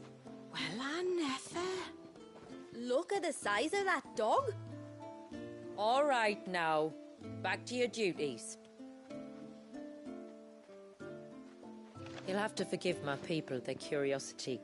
We don't get many visitors. Or any, truth be told. Then we are honored to be the first. This is quite extraordinary. Like stepping into another world. So do you believe me now? You've made it difficult not to, my lady. But how did your people chance to settle here, in the north? Unless I am much mistaken, the moats of water long called the coasts of Southern Ash their home. Until Drake's Horn fell, and the Blight forced them ever inland, where... We met our doom, along with our dominant. I see you've read the Gregorian Church's account, but perhaps you'd like to hear ours. That building over there is the Witten Hall. It's where my people gather to discuss matters of import. We can speak more inside, once the place is ready to receive you. It shouldn't take long, but you're welcome to explore the village while I see to things. Thank you. We'll do just that.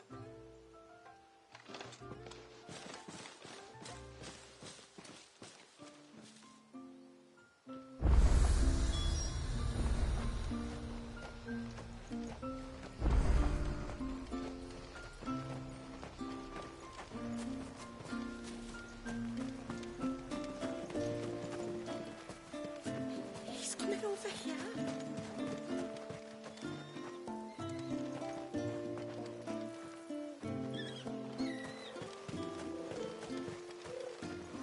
Just you stay away from that temple. Do you hear me? I heard you the first time.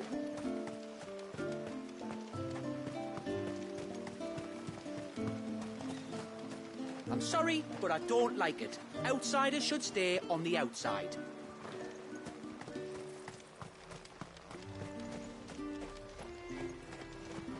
That'll be them then. Don't look like much if you ask me.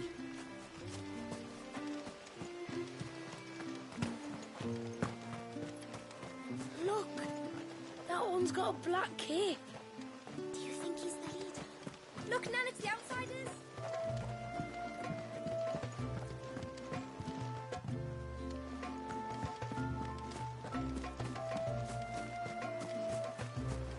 How long do you think this bridge has been standing here?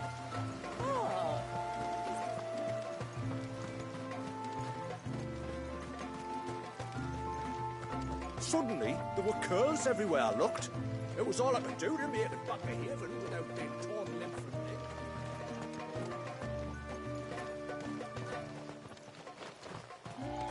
Did you hear that, girl?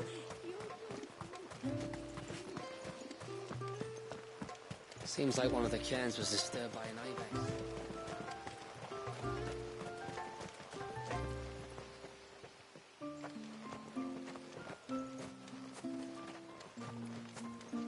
The poor things are as pale as ghosts. Are they unwell? I don't think so, Mum. No. Do you think he baits? Who? The Hound? Or his master?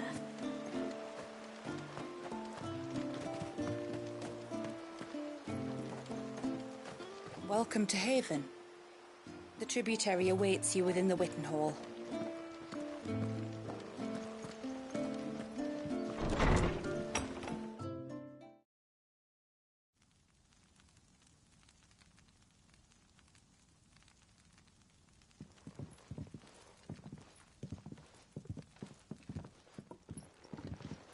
So what do you think of our little haven in the woods?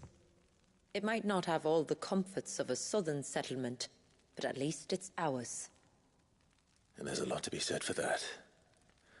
It can't have been easy keeping this place a secret. Not easy, no. We've dedicated our lives to maintaining the glamour that conceals us. Us and Walyas. This man, Walyas, is he Leviathan's dominant? That's right. Though he's no man, Walyas is still a baby. A baby? Forgive me, but you said that the Dominant and his icon were bound inside the Surge almost a century ago. That would surely make him older still. It would, if he'd been allowed to age. But the spell robbed the poor bairn of even that. I'm sorry? Walyas was the son of my great-grandfather. Leviathan awoke within him almost immediately. But instead of allowing the lad to live out his life as a valued member of the community, my ancestors sought to put his power to other uses. Sadly for them, the Icon sensed their treachery and summoned a wave so large it would have swallowed the entire village if my ancestors hadn't stopped him. Then it is not the Surge that binds the child, but time itself. Yes. Forgive me. I'm still not sure I understand. I'm not surprised. It isn't the easiest thing to explain. Which is why it might be better if I took you to see him. Show you exactly what he has to endure. That is why we came. Then let us be off. There's a road that leads north from the village. It'll take us right into the Surge.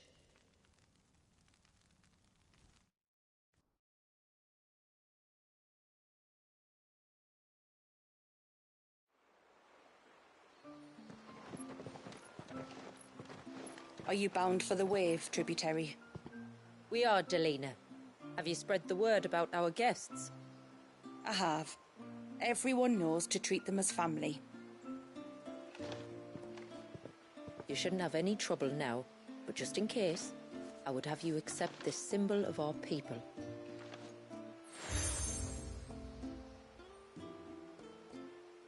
That's very kind. I look forward to meeting the family. The feeling's mutual. Should the tributary be indisposed, feel free to ask me any questions you might have regarding the village, and I'll do my best to answer. Thank you. We will. Then I bid you good tide.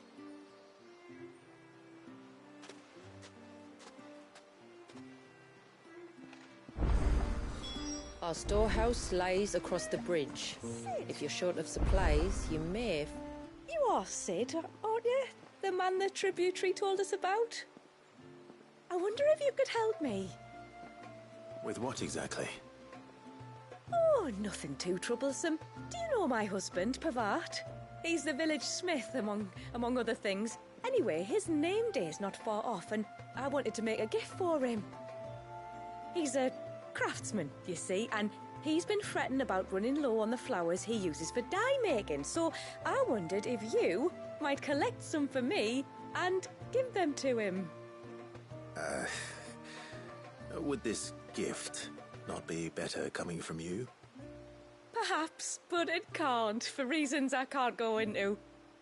Please, I know it sounds daft, but I'd be ever so grateful.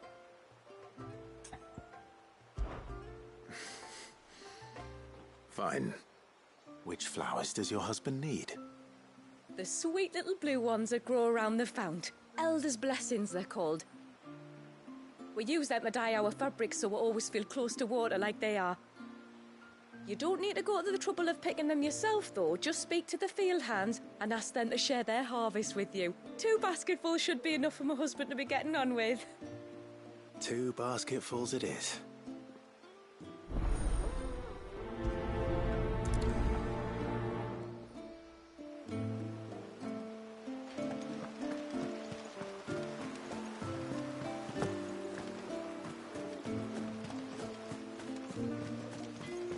I'm not arguing.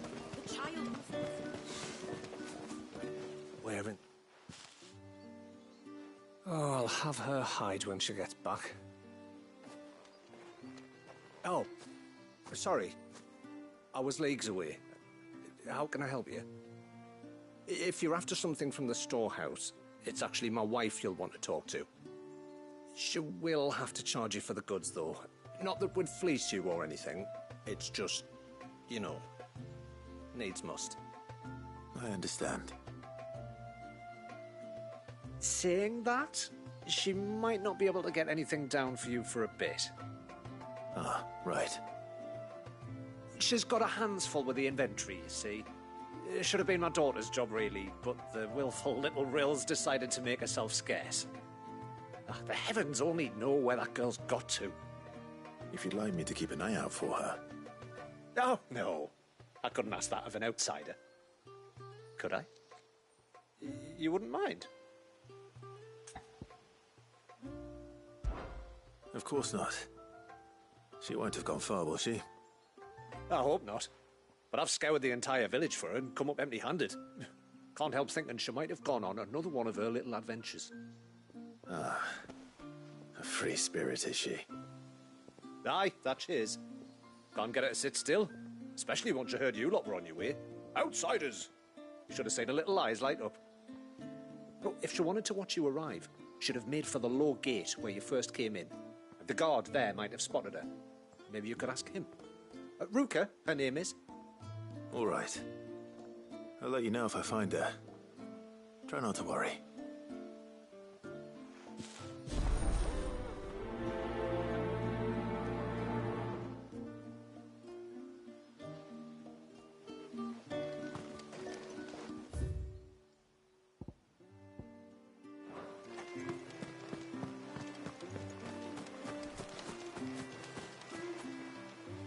Excuse me. I wonder, might you be able to spare a basket of Elder's blessings? Pavard's wife tasked me with collecting some for her husband, and suggested that I speak to you. Ah. Werda wants you to bless her better half with the fruits of our labour, does she? Go on then. Give the old fool something to squirm about. I'm sorry. Ah, don't worry about it. An old fool Pavard may be, but if you come bearing gifts, he's not fool enough to turn you away. I'm glad to hear it. Thank you.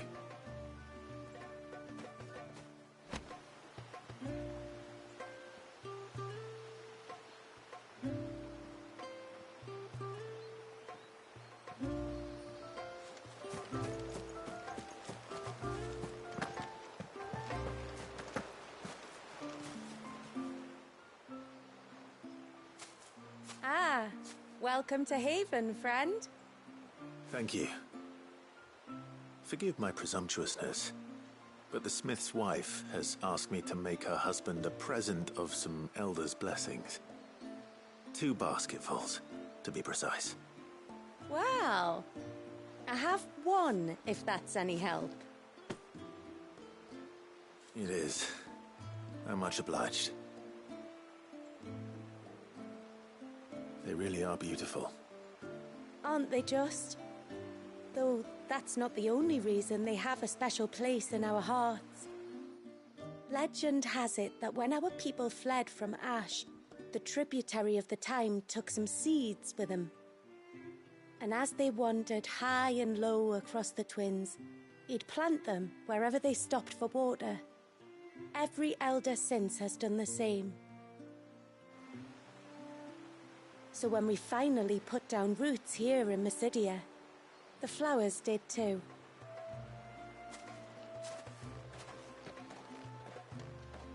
Well, that's 2 basketfuls. Time to visit Pavat.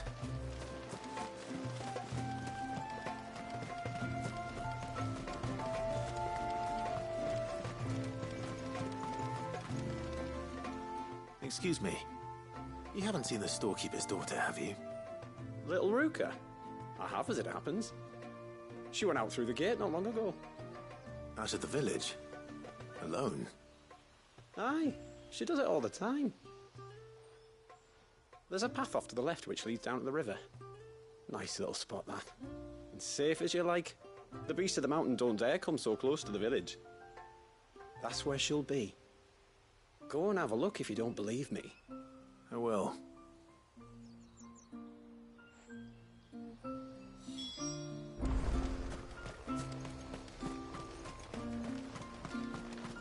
Hear me, mine ancestors.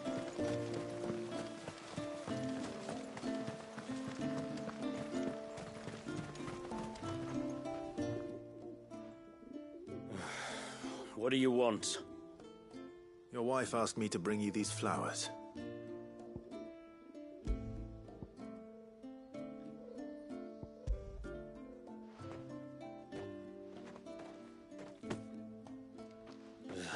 That woman. Come out. I know you're there.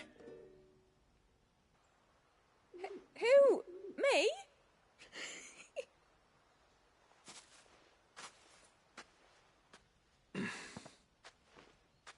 Would either of you care to explain what's going on?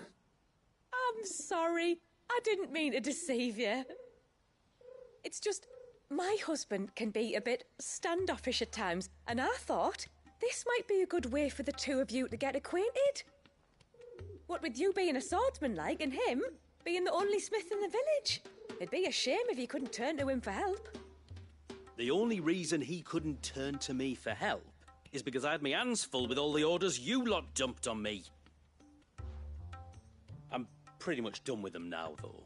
But, for the record, the tributary said that we were to lend you outsiders our aid, and that's exactly what I was planning to do. With or without my darling wife's meddling. Still, here we are. Acquainted. So, if there's out you need, just bring us the materials, all right? All right. All right, then. And tar for the flowers. I was running low. You use them for dyeing, I hear. Aye. Crush the petals and it makes a fine and lasting blue. We use it to stain the cloth for our tunics and pennons. Remind us where we come from, like. As modes of water. Children of the sea. That's right. The pattern, too, was left by our ancestors. The Ceaseless Rill, it's called. It symbolizes the river of our tribe, with the strength of Leviathan running through it. And no matter how that river has ebbed and flowed, changed its course, the flowers have always been with us, growing on our banks. I should get back to work. If you need something crafting, let me know. I will. It was a pleasure to meet you. Wasn't it just?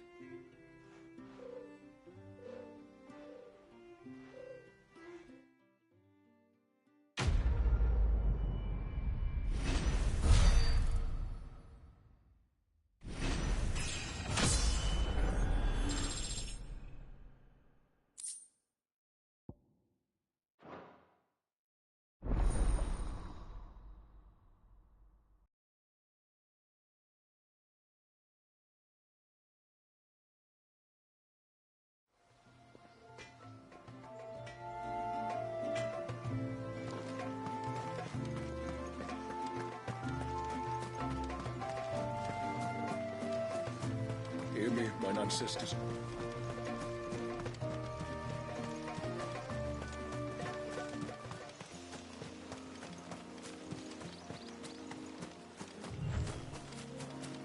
This This must be the path.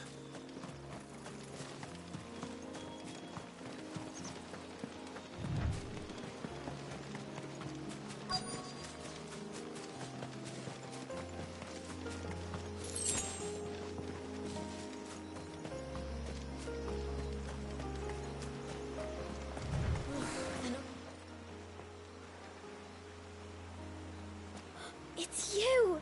I've been looking everywhere for you. You must be Ruka. You know my name? Can you lot read minds? Your father asked me to keep an eye out for you. You left without telling him where you were going. He was worried. But I went to look for you. Well, now you found me. What do you say we head back to the village and let your father know you're safe? All right. And on the way home, you can tell me all about the world beyond the wall. I want to know everything. Everything might be a stretch.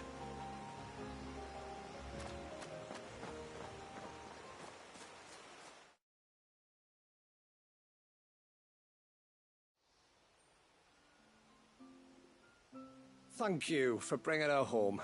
And sorry for the trouble. Oh, no. It was a pleasure. Daddy, did you know that there are villages 10 times as big as Haven in the outside world? 10 times! Cities, they call them. And in these cities, they have great big walls and towers and castles. Oh, to think I was worried. You can tell me all about the outside world later, Sweet Pea. Now go and help your mum with the stores. All right.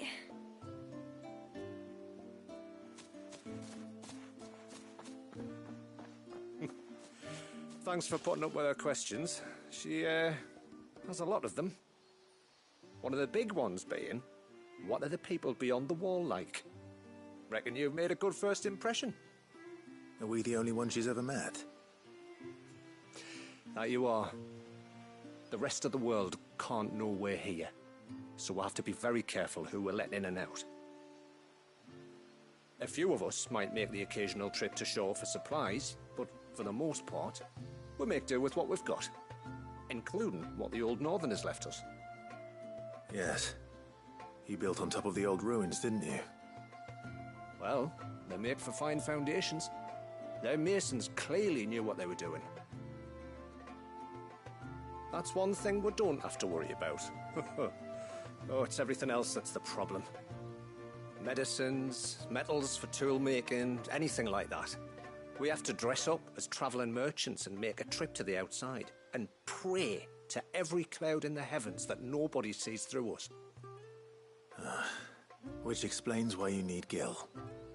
Aye. And now Ruka's back, my wife should be free to assist you with any potential purchases. So please, do make good use of our stores, because we fully intend to make good use of your coin. I'll be sure to keep my purse strings loose.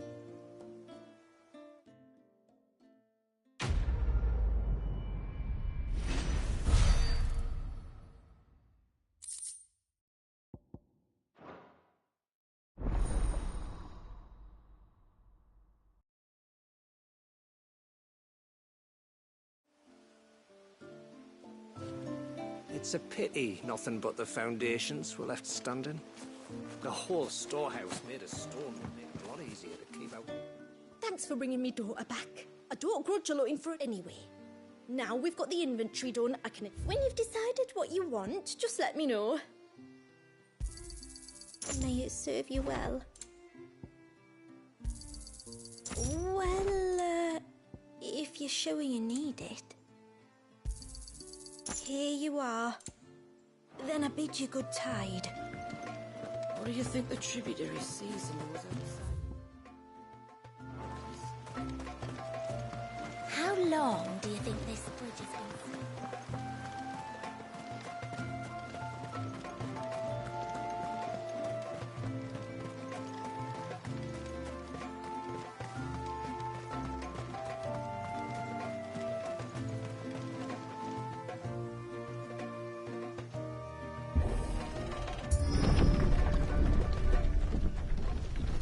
There's a pair of ships just up ahead. Ships? But are we not still leagues from the shore?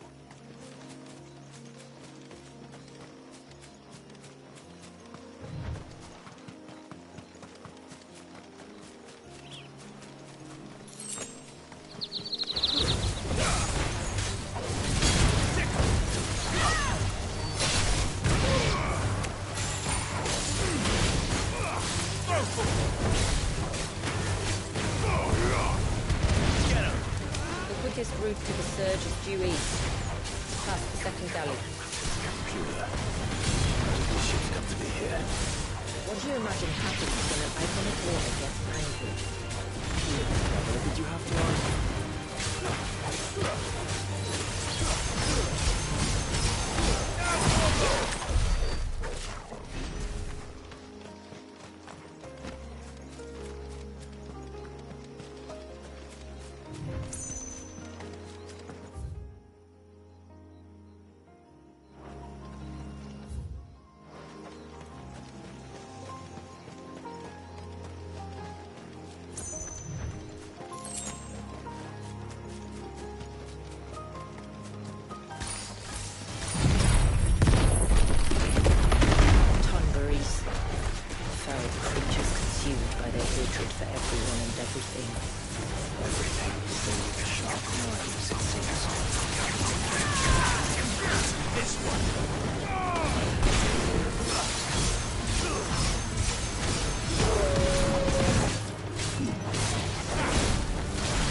I can smell the sea.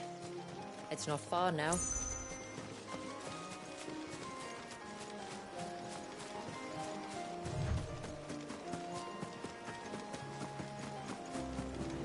How will we reach the surge?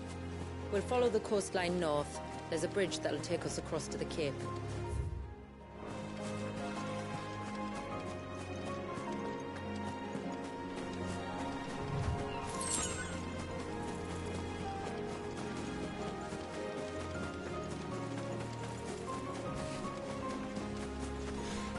Might I inquire about the Ray of Light?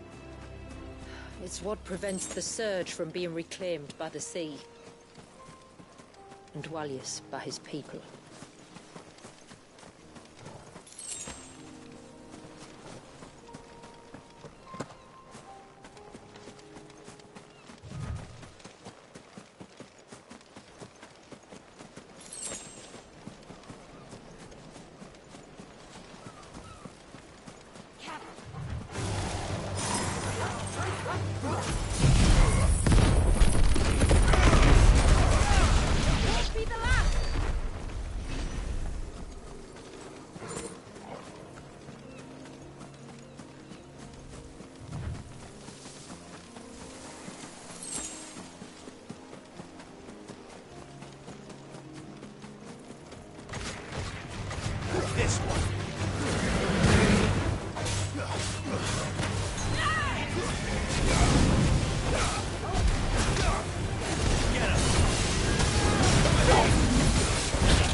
This one. Over here!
You said before that the child is bound within the surge. But you've yet to tell us how we're meant to reach him. I trust we won't have to hold our breath. No. The surge wraps around the cape without engulfing it. If we continue to its tip, there is a path down to the seabed. And the wave's origin. All right. It won't be the first dominant we've met at the bottom of the ocean.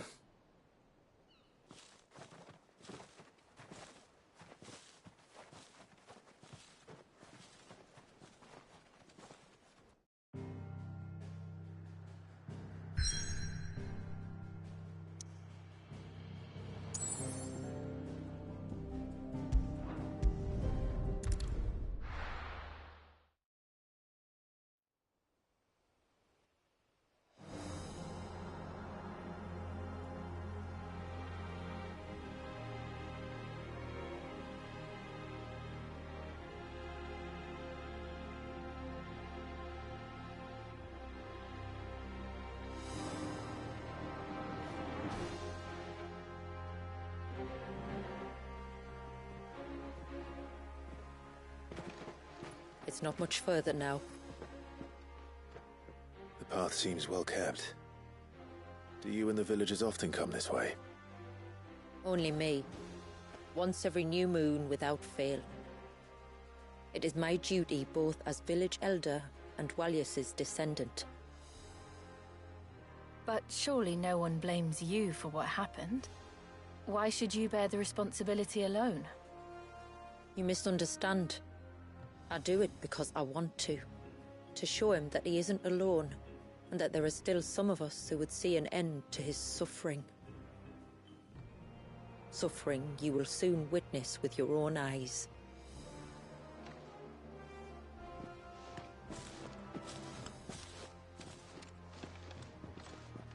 The forest grows quickly here. Left unattended, the path would be reclaimed in a matter of moons.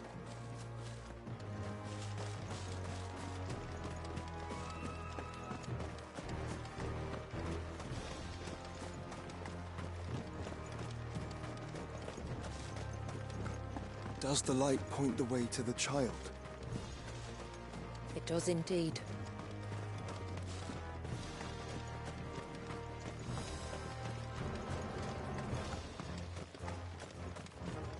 Look at all the droplets of water suspended in midair. Where they have remained untouched by time for 80 summers. It's not right. No. It's not.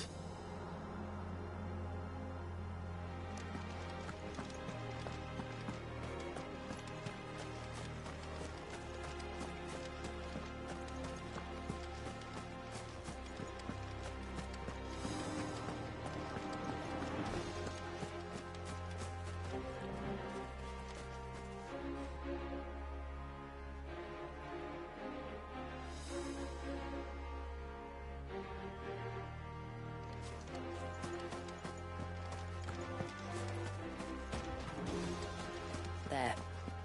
Up ahead.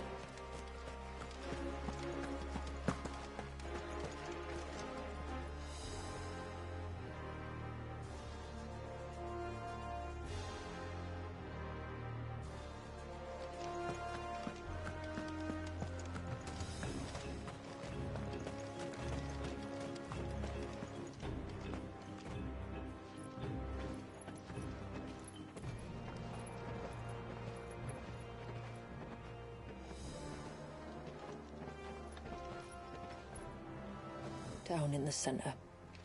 Follow me.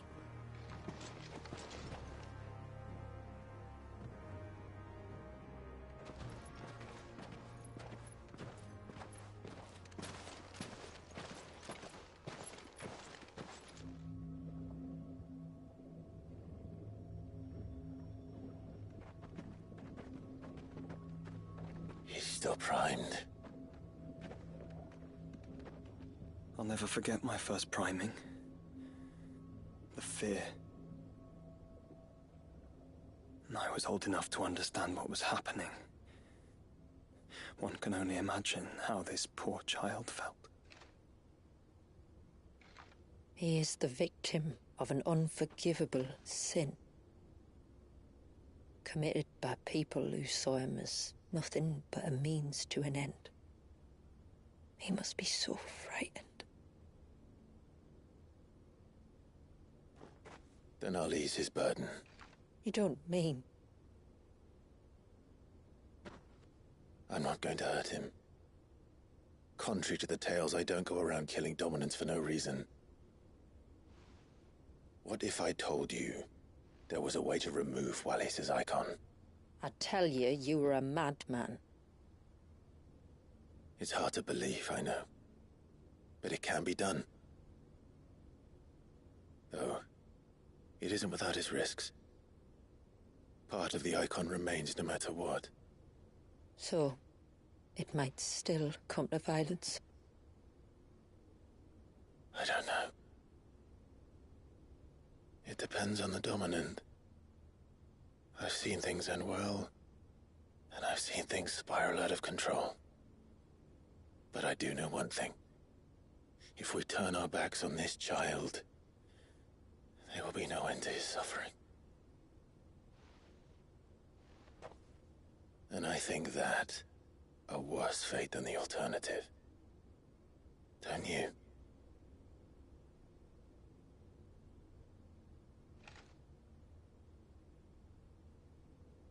Very well. Do what you must. And whatever happens, I will own the consequences.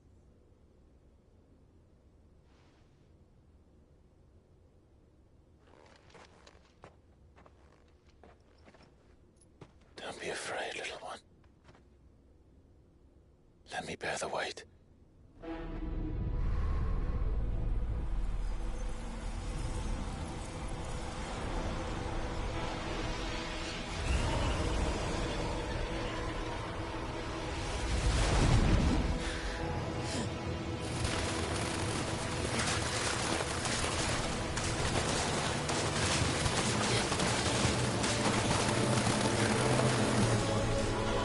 Hush now.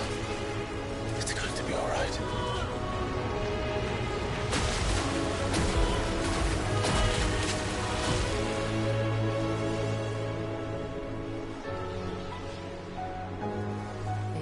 Is it done?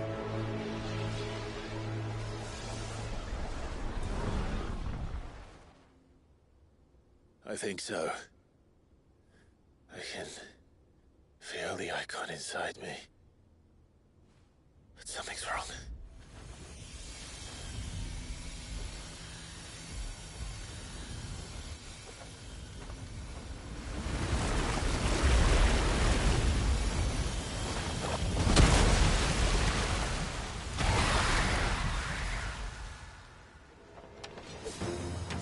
He wasn't just afraid. He was angry. All right.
Let's see what you've given me.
Just an eggie. From the anniversary contest.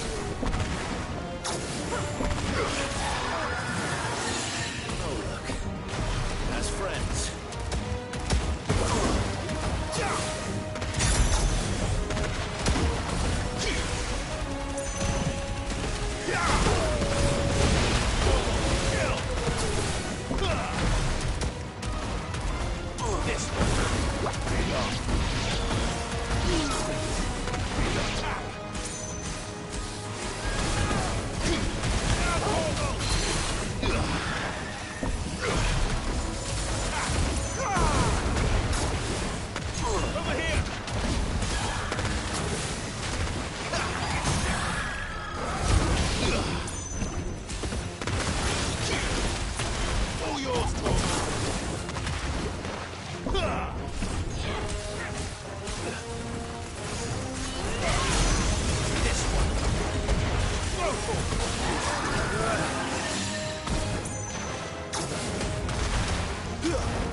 Is everyone all right?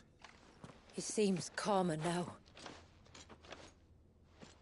You said Walius was frozen in time. But he knew we were here. How? I don't know.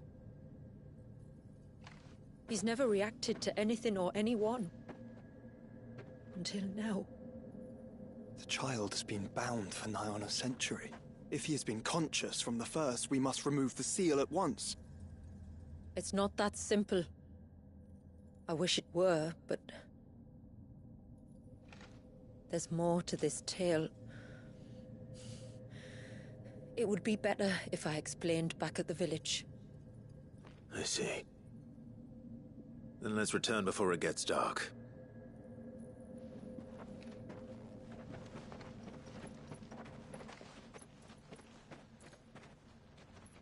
sorry, Walyas. I will make this right.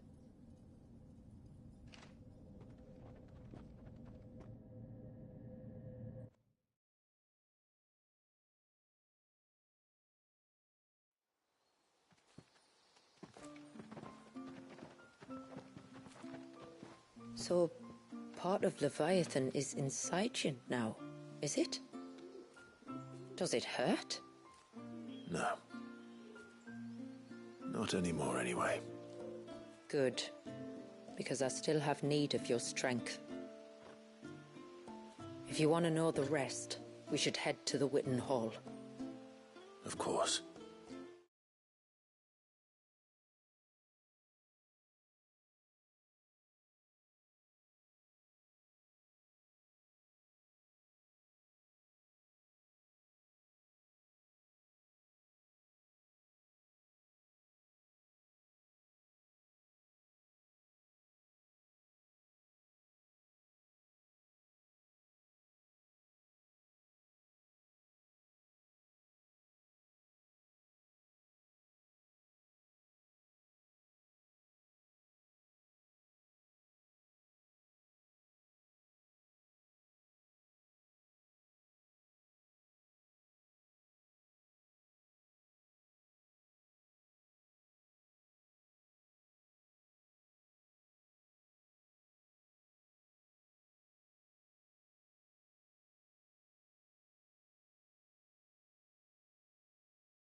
Look, Dad!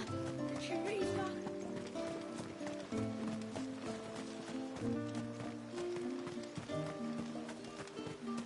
The broom is your warhammer. Yes, my lord. Our story began.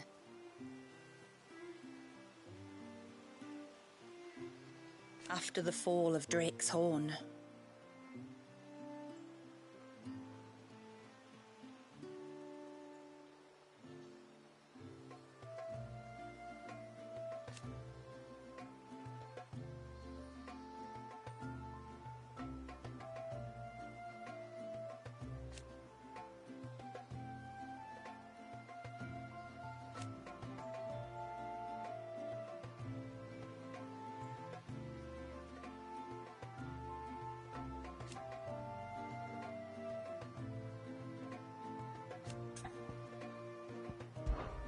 As I'm sure you're aware,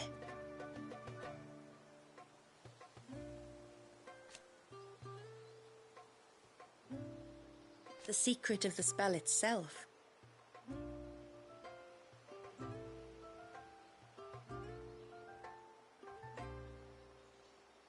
so they built the cairns.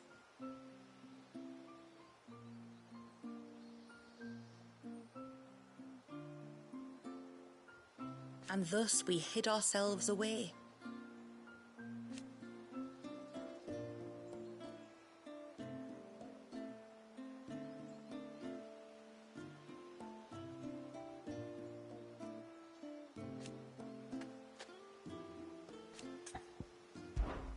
My name is Delina.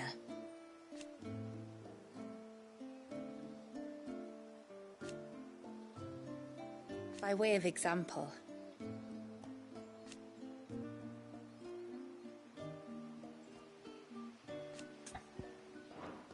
I bid you good tide.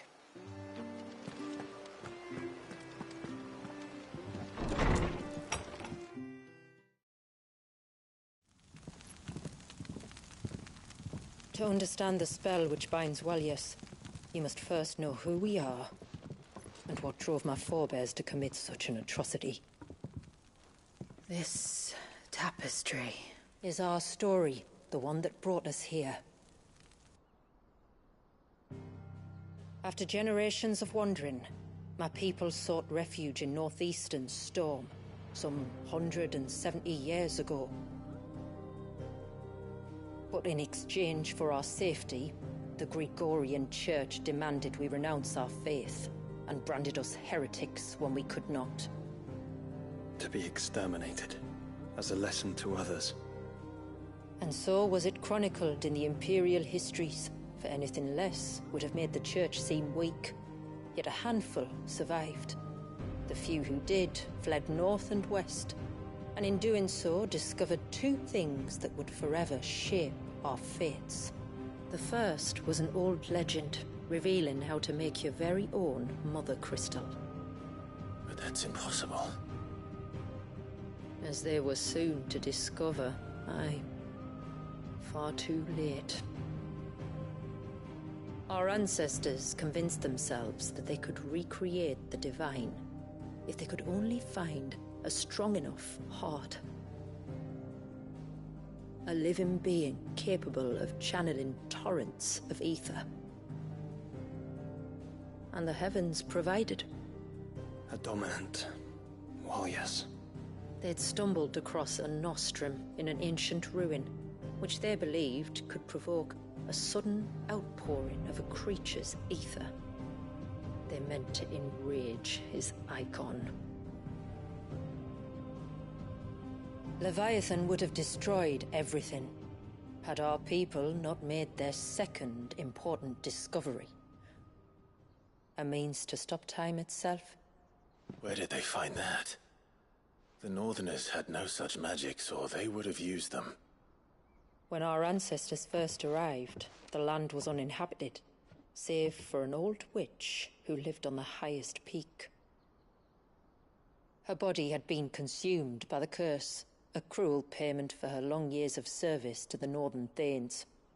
So desperate were they to prevent the fall of Drake's Eye, they'd forced her to devise a spell to stop time. But Drake's Eye did fall. It did. When she finally perfected the necessary magics, it was already too late.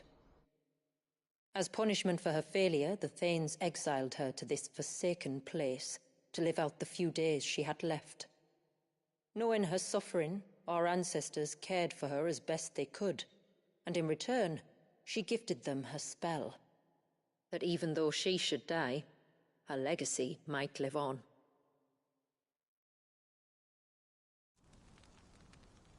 So armed with both the knowledge of the ancients and the secrets of time, our ancestors settled upon an ambitious plan.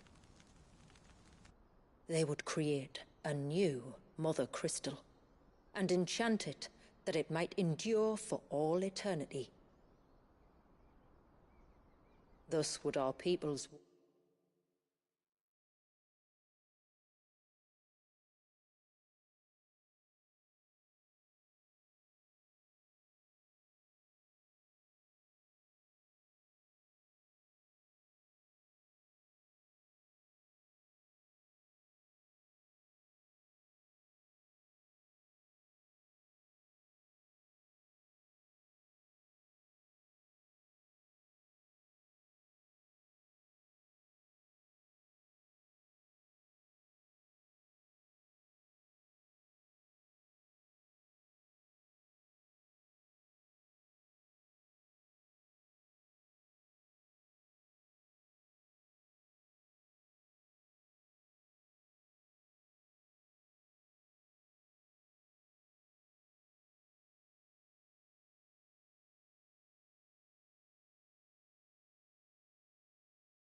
wandering, our suffering finally end, and prosperity visit us once more.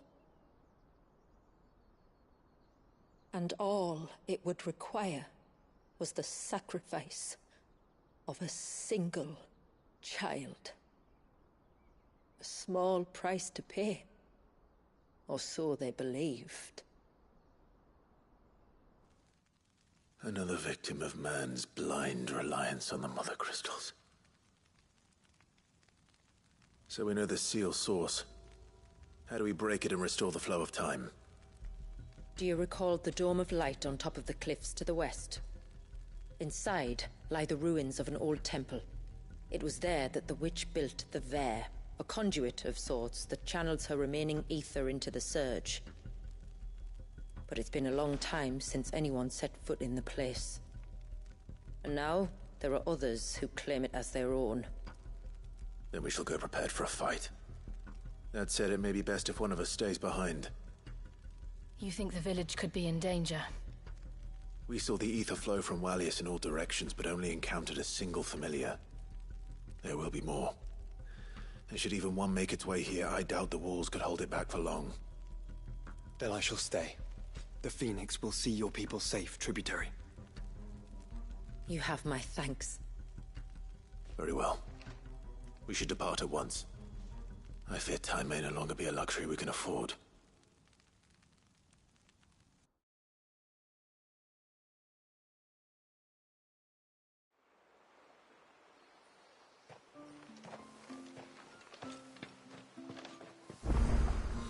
The Vare is not easy to find. We must first head north, and then west, deeper into the forest. No sign of the child. Reckon my steel's just as good as any. I'd like to see another smith do better.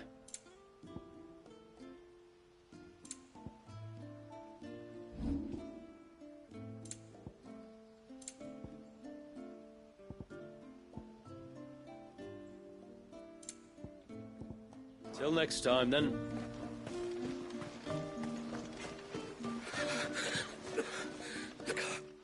Just try to breathe. That's it. Is everything all right? Ah, you're the outsider. I'm Fannet, healer by trade.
And this is Talor, one of my patients. He took ill not long after you arrived.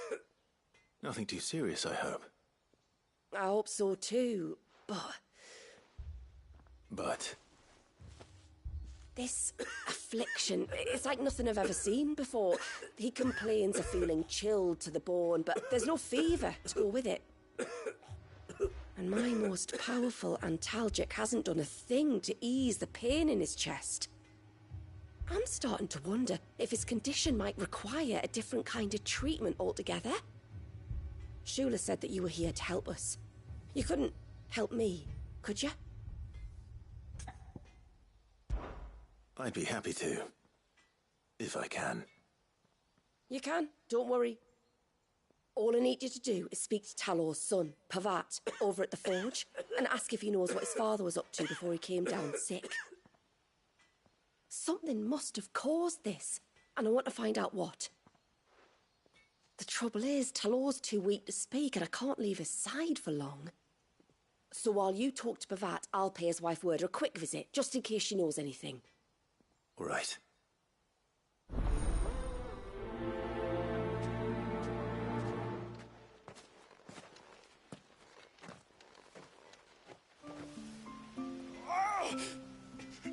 Leave me be.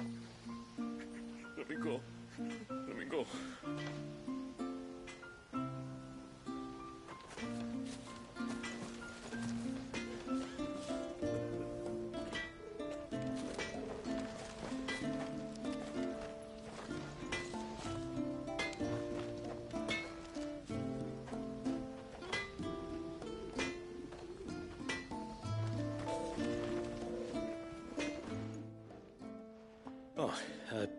Do you need something?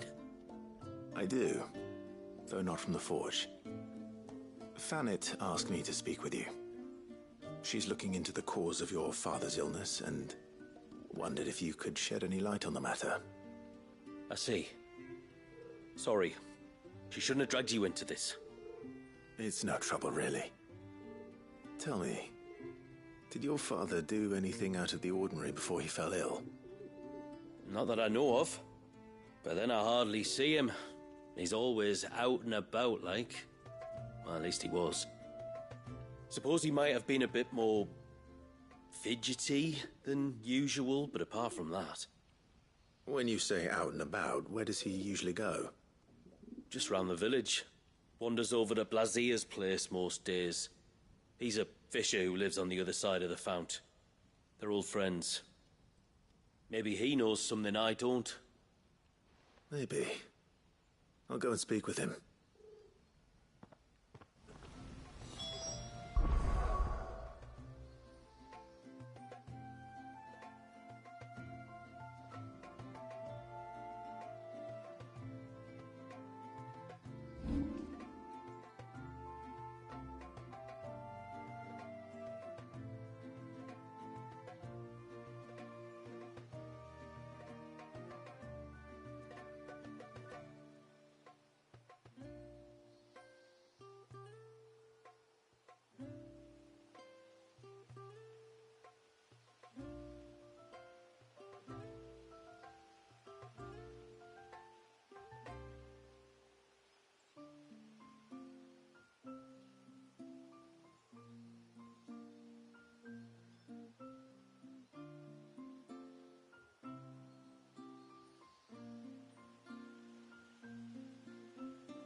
Sign of the child. You don't think he's... She showed them the surge!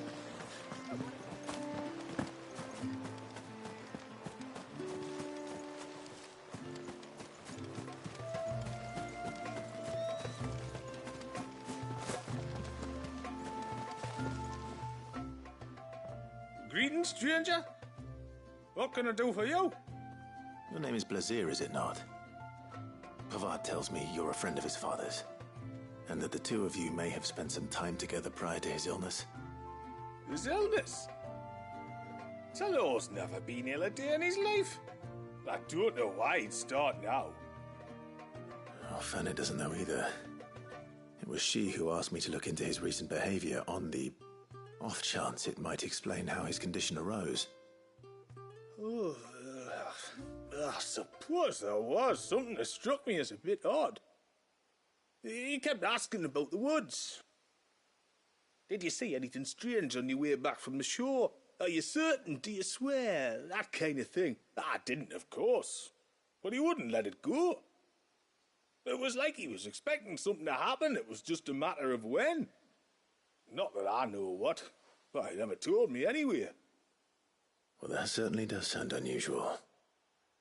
And it might just be what Fanet is looking for. Thank you. I don't mention it.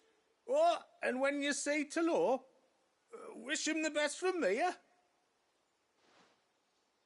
Let's see what the healer makes of this.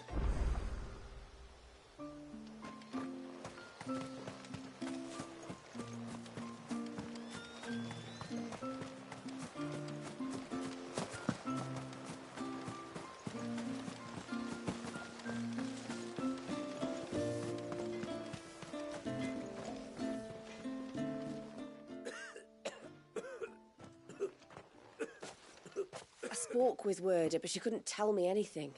Did you have any better luck? Nothing conclusive. But there was one thing. Blazir, the fisherman, told me that Talor had taken a sudden interest in the forest of late. He kept asking him if he'd seen anything unusual there on his way back from the coast, but never let on what exactly he was expecting him to have seen. The forest between here and the coast. Surely not. But then... I can't say for sure. But I think Talor's illness might have some connection to the Tomberries. You may have encountered them during your time here. The small, scaly beastmen. And you think they may have caused Talor's illness? I do. At least in a way. And if I'm right, it's no wonder the treatments I've been trying didn't work. Oh, I know it's a lot to ask, but would you go down into Father's Fell for me? There's an altar there, and if my fears are true, an offering upon it. What is going on here? Please. I'll explain everything when you return, but time flows fast. I beg you, make haste for Father's Fell and take the offering from the altar. Talor's life may depend on it. Very well. Oh!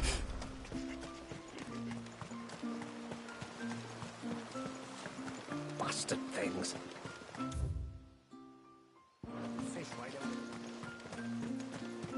Oh, I never should have let him go alone. Ty, take me. What am I gonna do?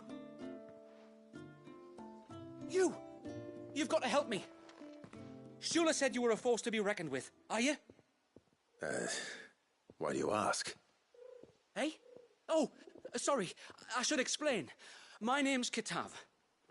I'm worried about a friend of mine. He went into the forest and he hasn't come back. Would you help me find him? I can try. Tell me what I need to know. Of course. You know about the glamour our ancestors cast to keep this place hidden, right? Shula told us about it, yes. Right. So you know the cairns we use to maintain the spell? Well, it's me and my friend's job to maintain them. If it weren't for the likes of us, it would have faded years ago. So your friend went into the forest to visit one of these cairns? Aye, that's right. He said he was going down to Father's Fell. There are two cairns out that way, one by the banks of the Swift Run, and another near the Winged Wains, the, ships in the forest. All right. How will I know this friend of yours? His name's Nassef. He's about my height, but clean-shaven. If you could track him down and see that he's come to no harm, I'd be much obliged. I'll search the village, just in case anyone's seen him, and meet you back here. Very well.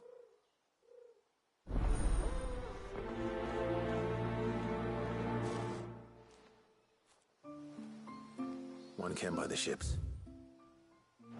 Another by the river. Better get moving.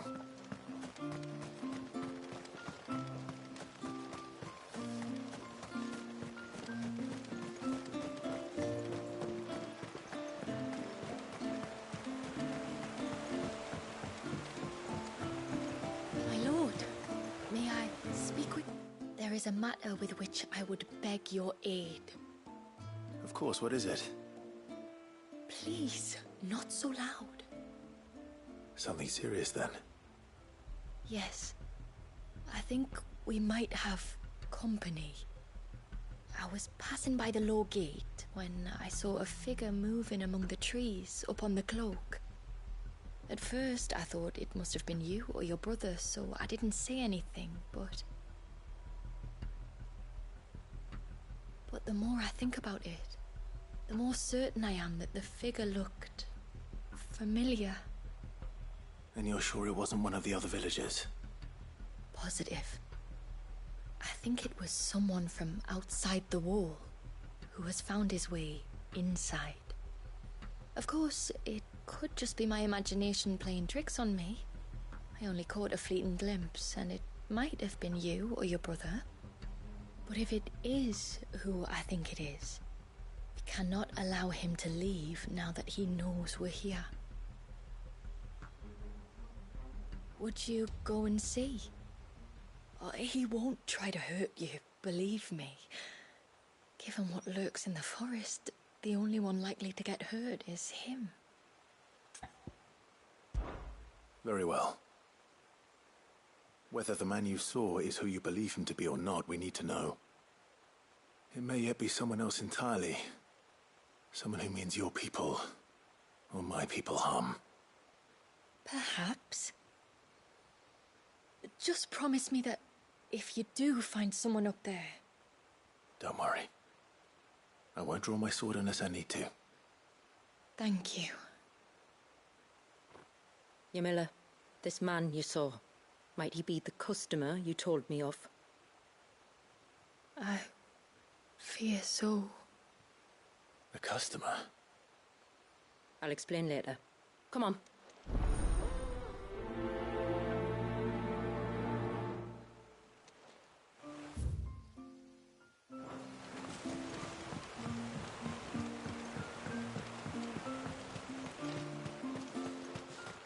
I suspect two dominants can handle whatever it is that awaits you atop that.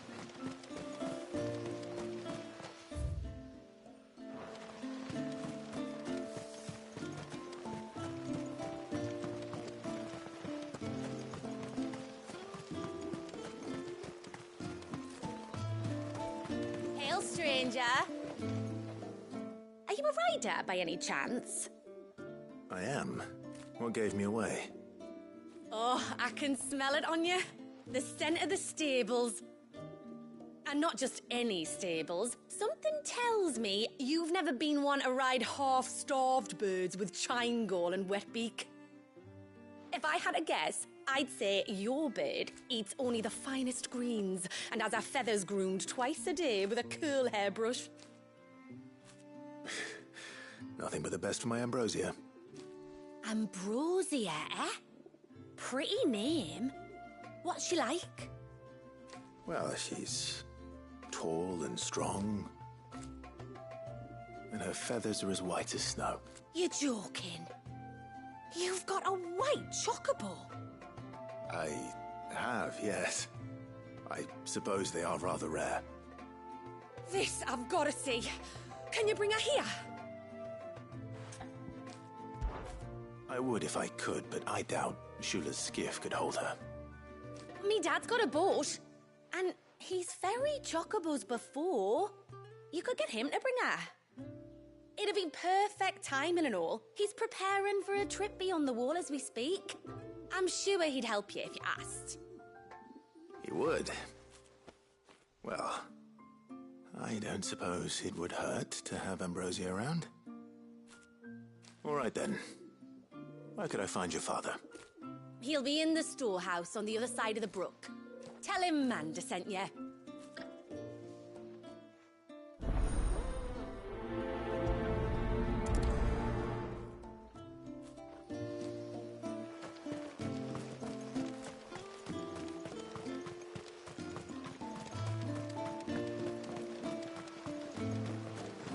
bastard things.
I will have to charge you.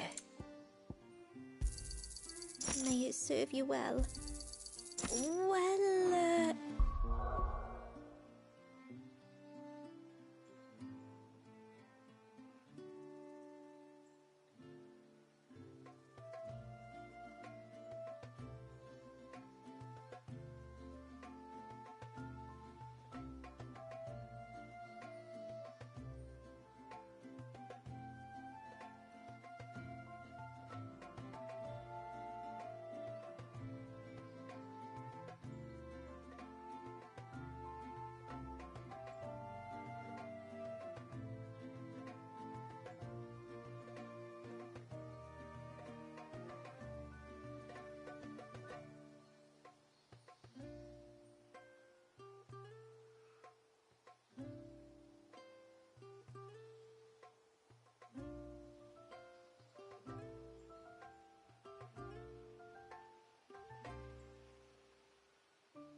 if you're sure you need it. You one of the outsiders, then? I am. Shula invited me. Are you Manda's father? I am. Got you running errands for her already, has she? She's asked to see my chocobo, but I'd need your help and your boat to bring her here. Or you could just say no. Honestly, that girl and her birds, she'll be growing feathers soon enough. Well, truth be told, I didn't take the idea seriously at first. But thinking about it, it would make it easier to get around if I had Ambrosia here. Can you help? Well, if you're sure that's what you want. The tributary says we're to treat you lot as we would each other. So, if you need me to ferry your bird over, then that's what I'll do. Still, they don't take the water easily. I'll need you to bring us a mimic gourd or two to keep her calm on the journey over. And where would I find one of those? Oh, don't ask me.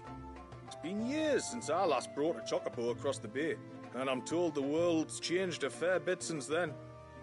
Where do you usually get your stable supplies from? Well, the man who made Ambrosia's tack lived in Martha's Rest, and if I remember correctly, he traded in chocobo feed too. So I suppose I'll go and ask him. I'll be sailing over to Northreach soon to pick up some supplies.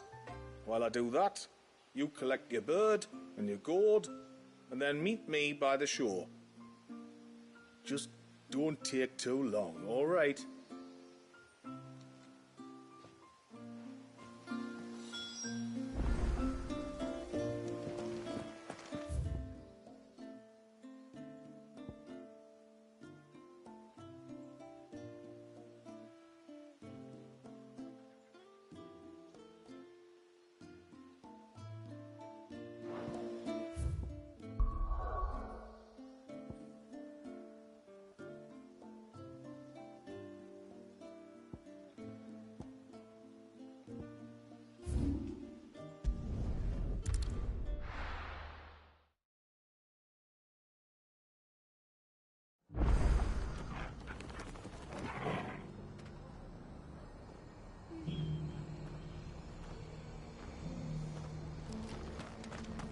Got a few rooms going spare now. You want a bed for the night? Speak to Martha. I remember you. You're the one who saved Whiteheart. How's the old girl doing? She's very well. Thank you. Oh, don't thank me. You're the one who saved her. Anyway, what brings you to the rest today? I was hoping to purchase a Mimit gourd. And I thought you might be able to tell me where I could find one. Oh, reckon I could do better than that. Just so happens, I've got a whole carload of the blasted things. Not a buyer in sight. Really? Aye, you'd be doing me a favor taking a few off my hands before they turn to mush. But just be on the lookout for wild birds, eh? Don't want them chasing after you like they did me. I will. And thank you. Oh, you're very welcome. Any friend of Whiteheart is a friend of mine.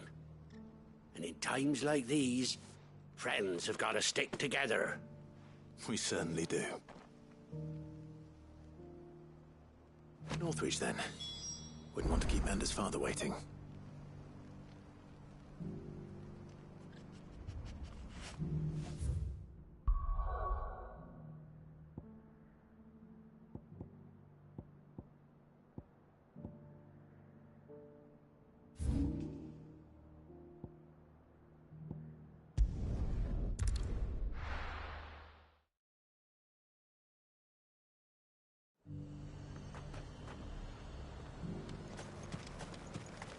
And how might I help the garrison today?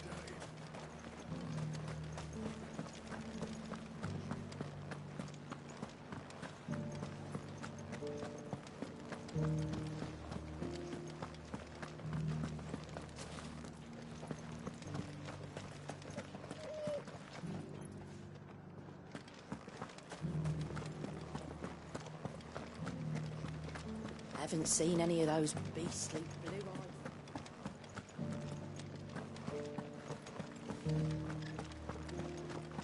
Do be careful.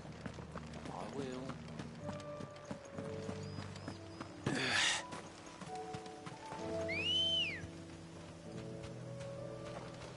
Ready, girl?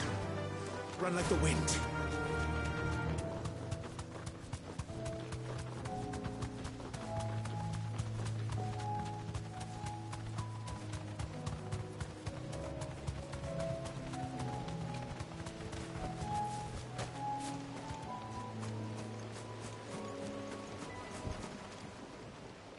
Ah, there you are.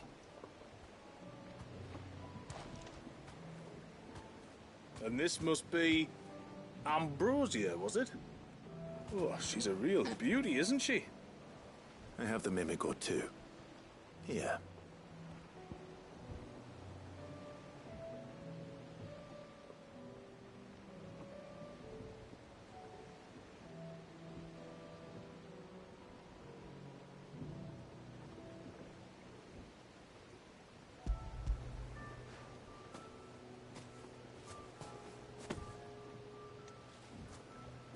Thank you kindly.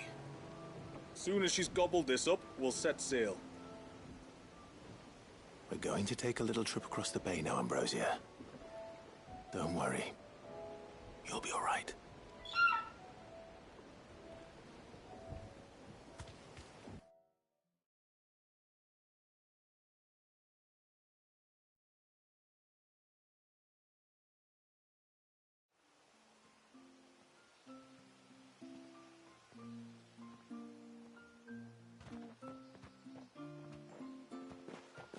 Well, we made it. You didn't all. She is as white as snow. You're beautiful, aren't you, girl? Brave, too. She was calm as you like on the journey over. The Mimigord will have played its part, of course, but passing through the walls enough to spook most birds even then. Not this one, though. Ambrosia's been through a lot. I doubt there's much that could unnerve her now. Not with a beloved master by her side. No. It's you who looks after me, isn't it, girl? Anyway, thanks for bringing her here. I hope I can breed a bird like her someday. And if you and Ambrosia need ferrying back to Northreach... Thank you. But I think we might explore Mysidia together. What do you say, Ambrosia?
Bastard things.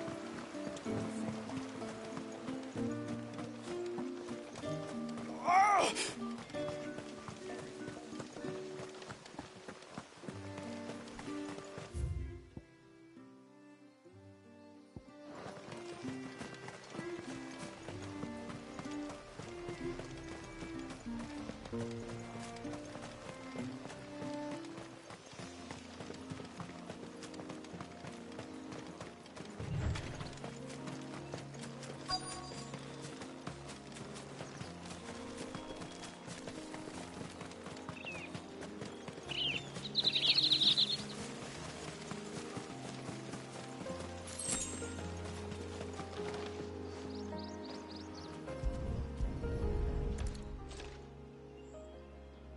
bottle. Breath of the Arbor. Perfume from Sambrag. Looks expensive, too. Who's there? Stop!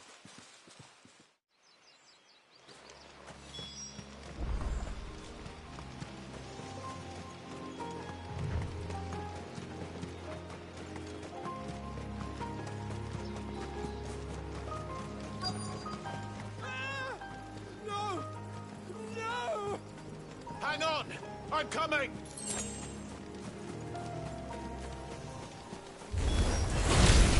Don't eat me! I'll give you gut rot, I swear!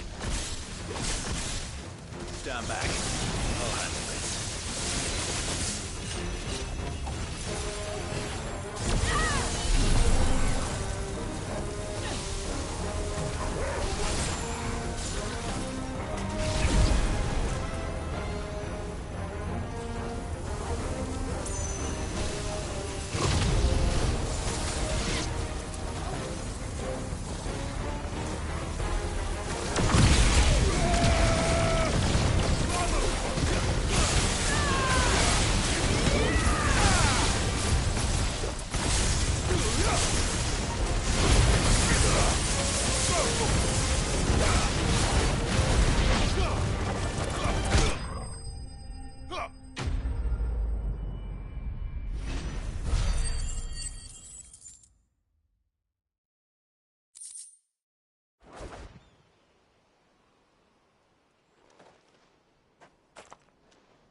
Are you all right? I'm more than all right. I'm saved! Oh, I could kiss you! Maybe you should introduce yourself first. Hervey! I knew it was you. What are you doing here? I came to see you. Oh, my little canary, it's been so long. Thank you for saving him and sparing him. Who is he? Hervey, one of many clients from my employment beyond the wall. One of many clients? We spoke every night of our plans together. Whispered songs of love into each other's ears. And then you upped and vanished without so much as a word. I left you a note, didn't I? I told you I was sorry, but that we could never be together. That I could never abandon my family. And I told you not to look for me. How did you even find this place, anyway? The flame of your love was as a beacon in the night that guided me to you. Hervey.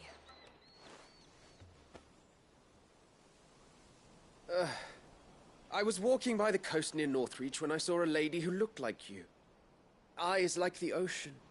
Hair like the driven snow. The next moment, she and her companions were jumping in a skiff and sailing out towards the wave.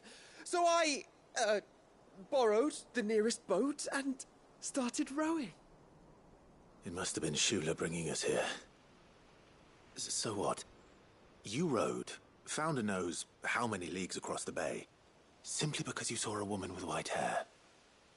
And as I did, the skies changed from a dull and hopeless grey to a bright and benevolent blue. That was when I knew for certain that my little canary was close. Oh, why did you come? You should have forgotten me, as I tried to forget you. I cannot leave my people, Hervey. And now that you know about this place, neither can you. We must return to Haven and accept my family's judgment. I'm to meet your family. Oh, my little canary.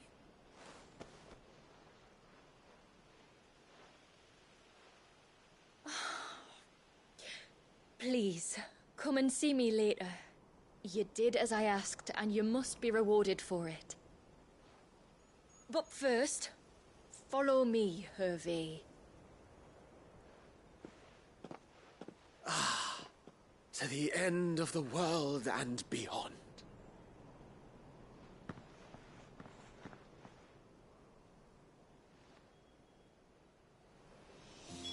He should never have found this place.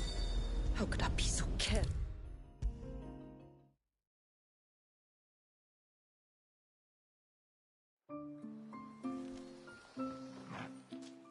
Forgive me.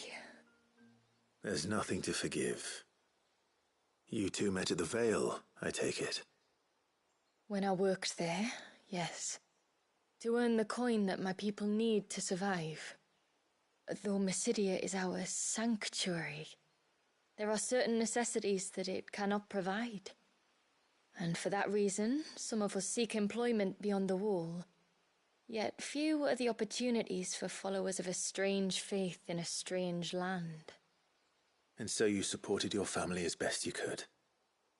I did. And I have never regretted it for a moment. I found a second family in the Vale. And in the Dame, a second mother. I also found Hervé. But our love could never be. I knew that if I revealed my secret to him, I would be putting my people in danger. But that if I did not, I would be living a lie, unable to return home. What will happen to him now? Since our people settled in Mysidia, uninvited visitors have been few and far between, but not unknown. Explorers, survivors of shipwrecks, none lasted long. I see. That was before my time, you understand? I've never had to make a decision like this before. Ymilla, know that I do not blame you for any of this. It was me who decided to make the trip to shore. Me who exposed our secret. This was my mistake, and I shall bear the responsibility. Thank you, tributary. I only beg you to remember that Hervé means us no ill will. He's just a fool. A fool who loves me. I will take that into consideration. But yours is not the only voice I must listen to. The whole family must be consulted, and it may take time for me to arrive at my decision. I hope you understand. Of course, tributary. However long it takes. Come what may, I thank you, my lord, for bringing us back together.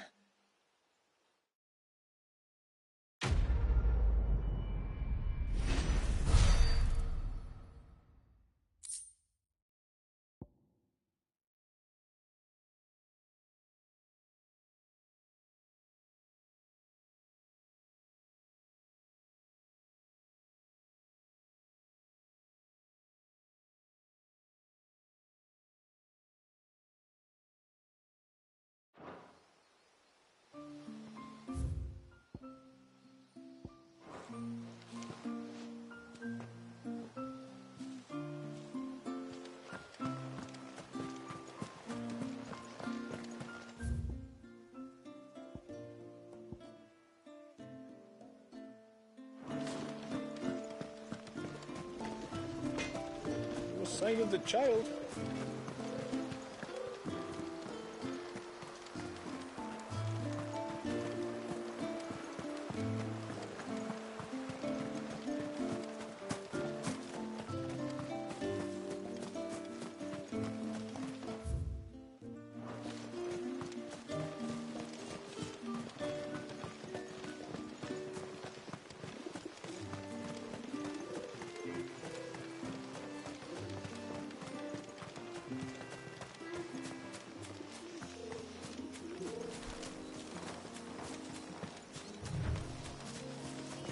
Before, we turned east at the shipwrecks to reach the coast. Now we must head in the opposite direction. Left it is, then.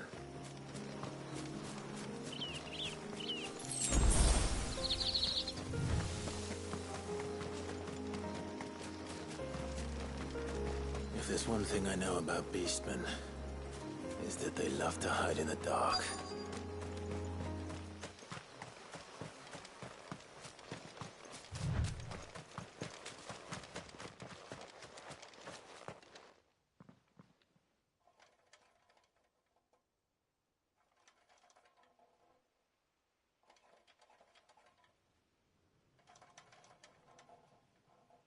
What are they up to?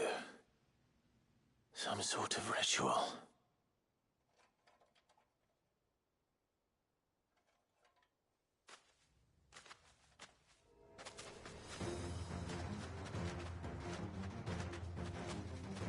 Sorry to disturb you.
Let's see what's on this altar, then.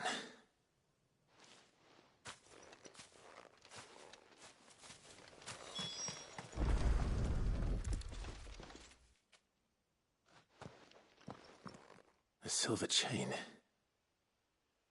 I doubt the Tombrys made it. This must be what Fennec was talking about.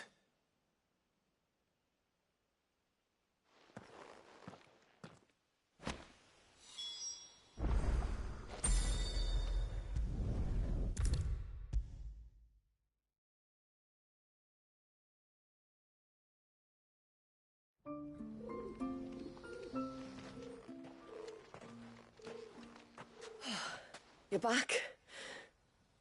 Well, did you find anything?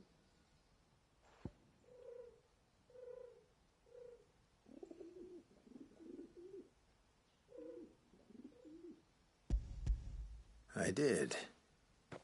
This silver chain. I knew it. Well, I'm still none the wiser. Forgive me. This chain. It's a Gregorian Maternoster. Worn by men of the faith. What's it doing here? And why would the Tombrys be praying to it? To understand that, you need to understand what the Tombrys are. They feed on hatred and suffering. And some say that if you render them an offering, some token of grievance against your fellow man, they will put a curse upon him. So you think someone's put a Tombry curse on Talor? I can't say for sure. Truth be told, I always assumed it was an old wives' tale. But given his fear of the forest and the presence of the chain on the altar, I don't know what else to think.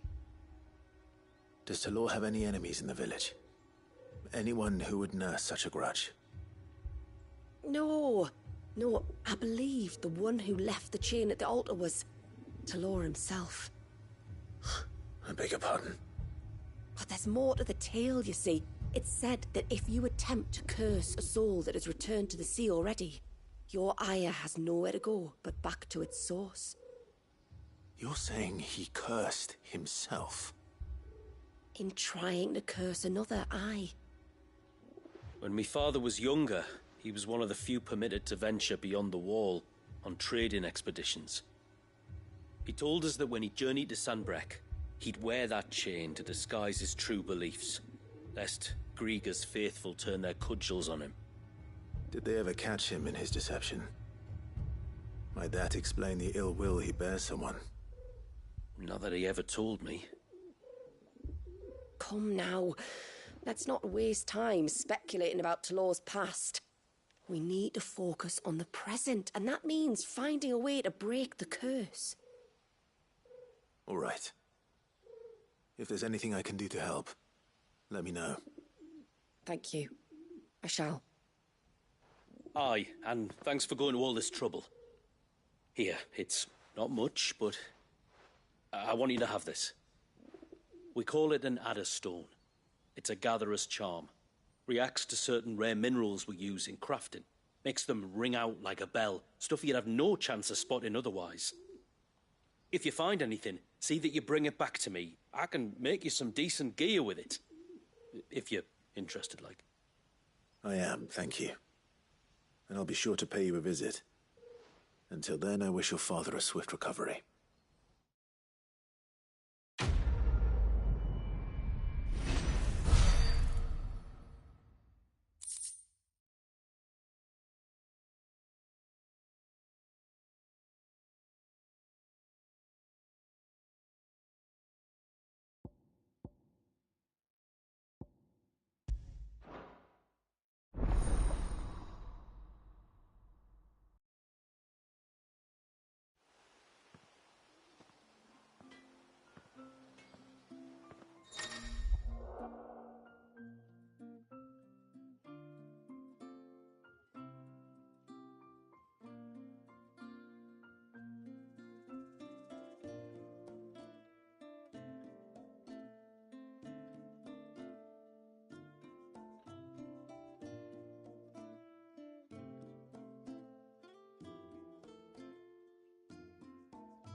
What is it you want?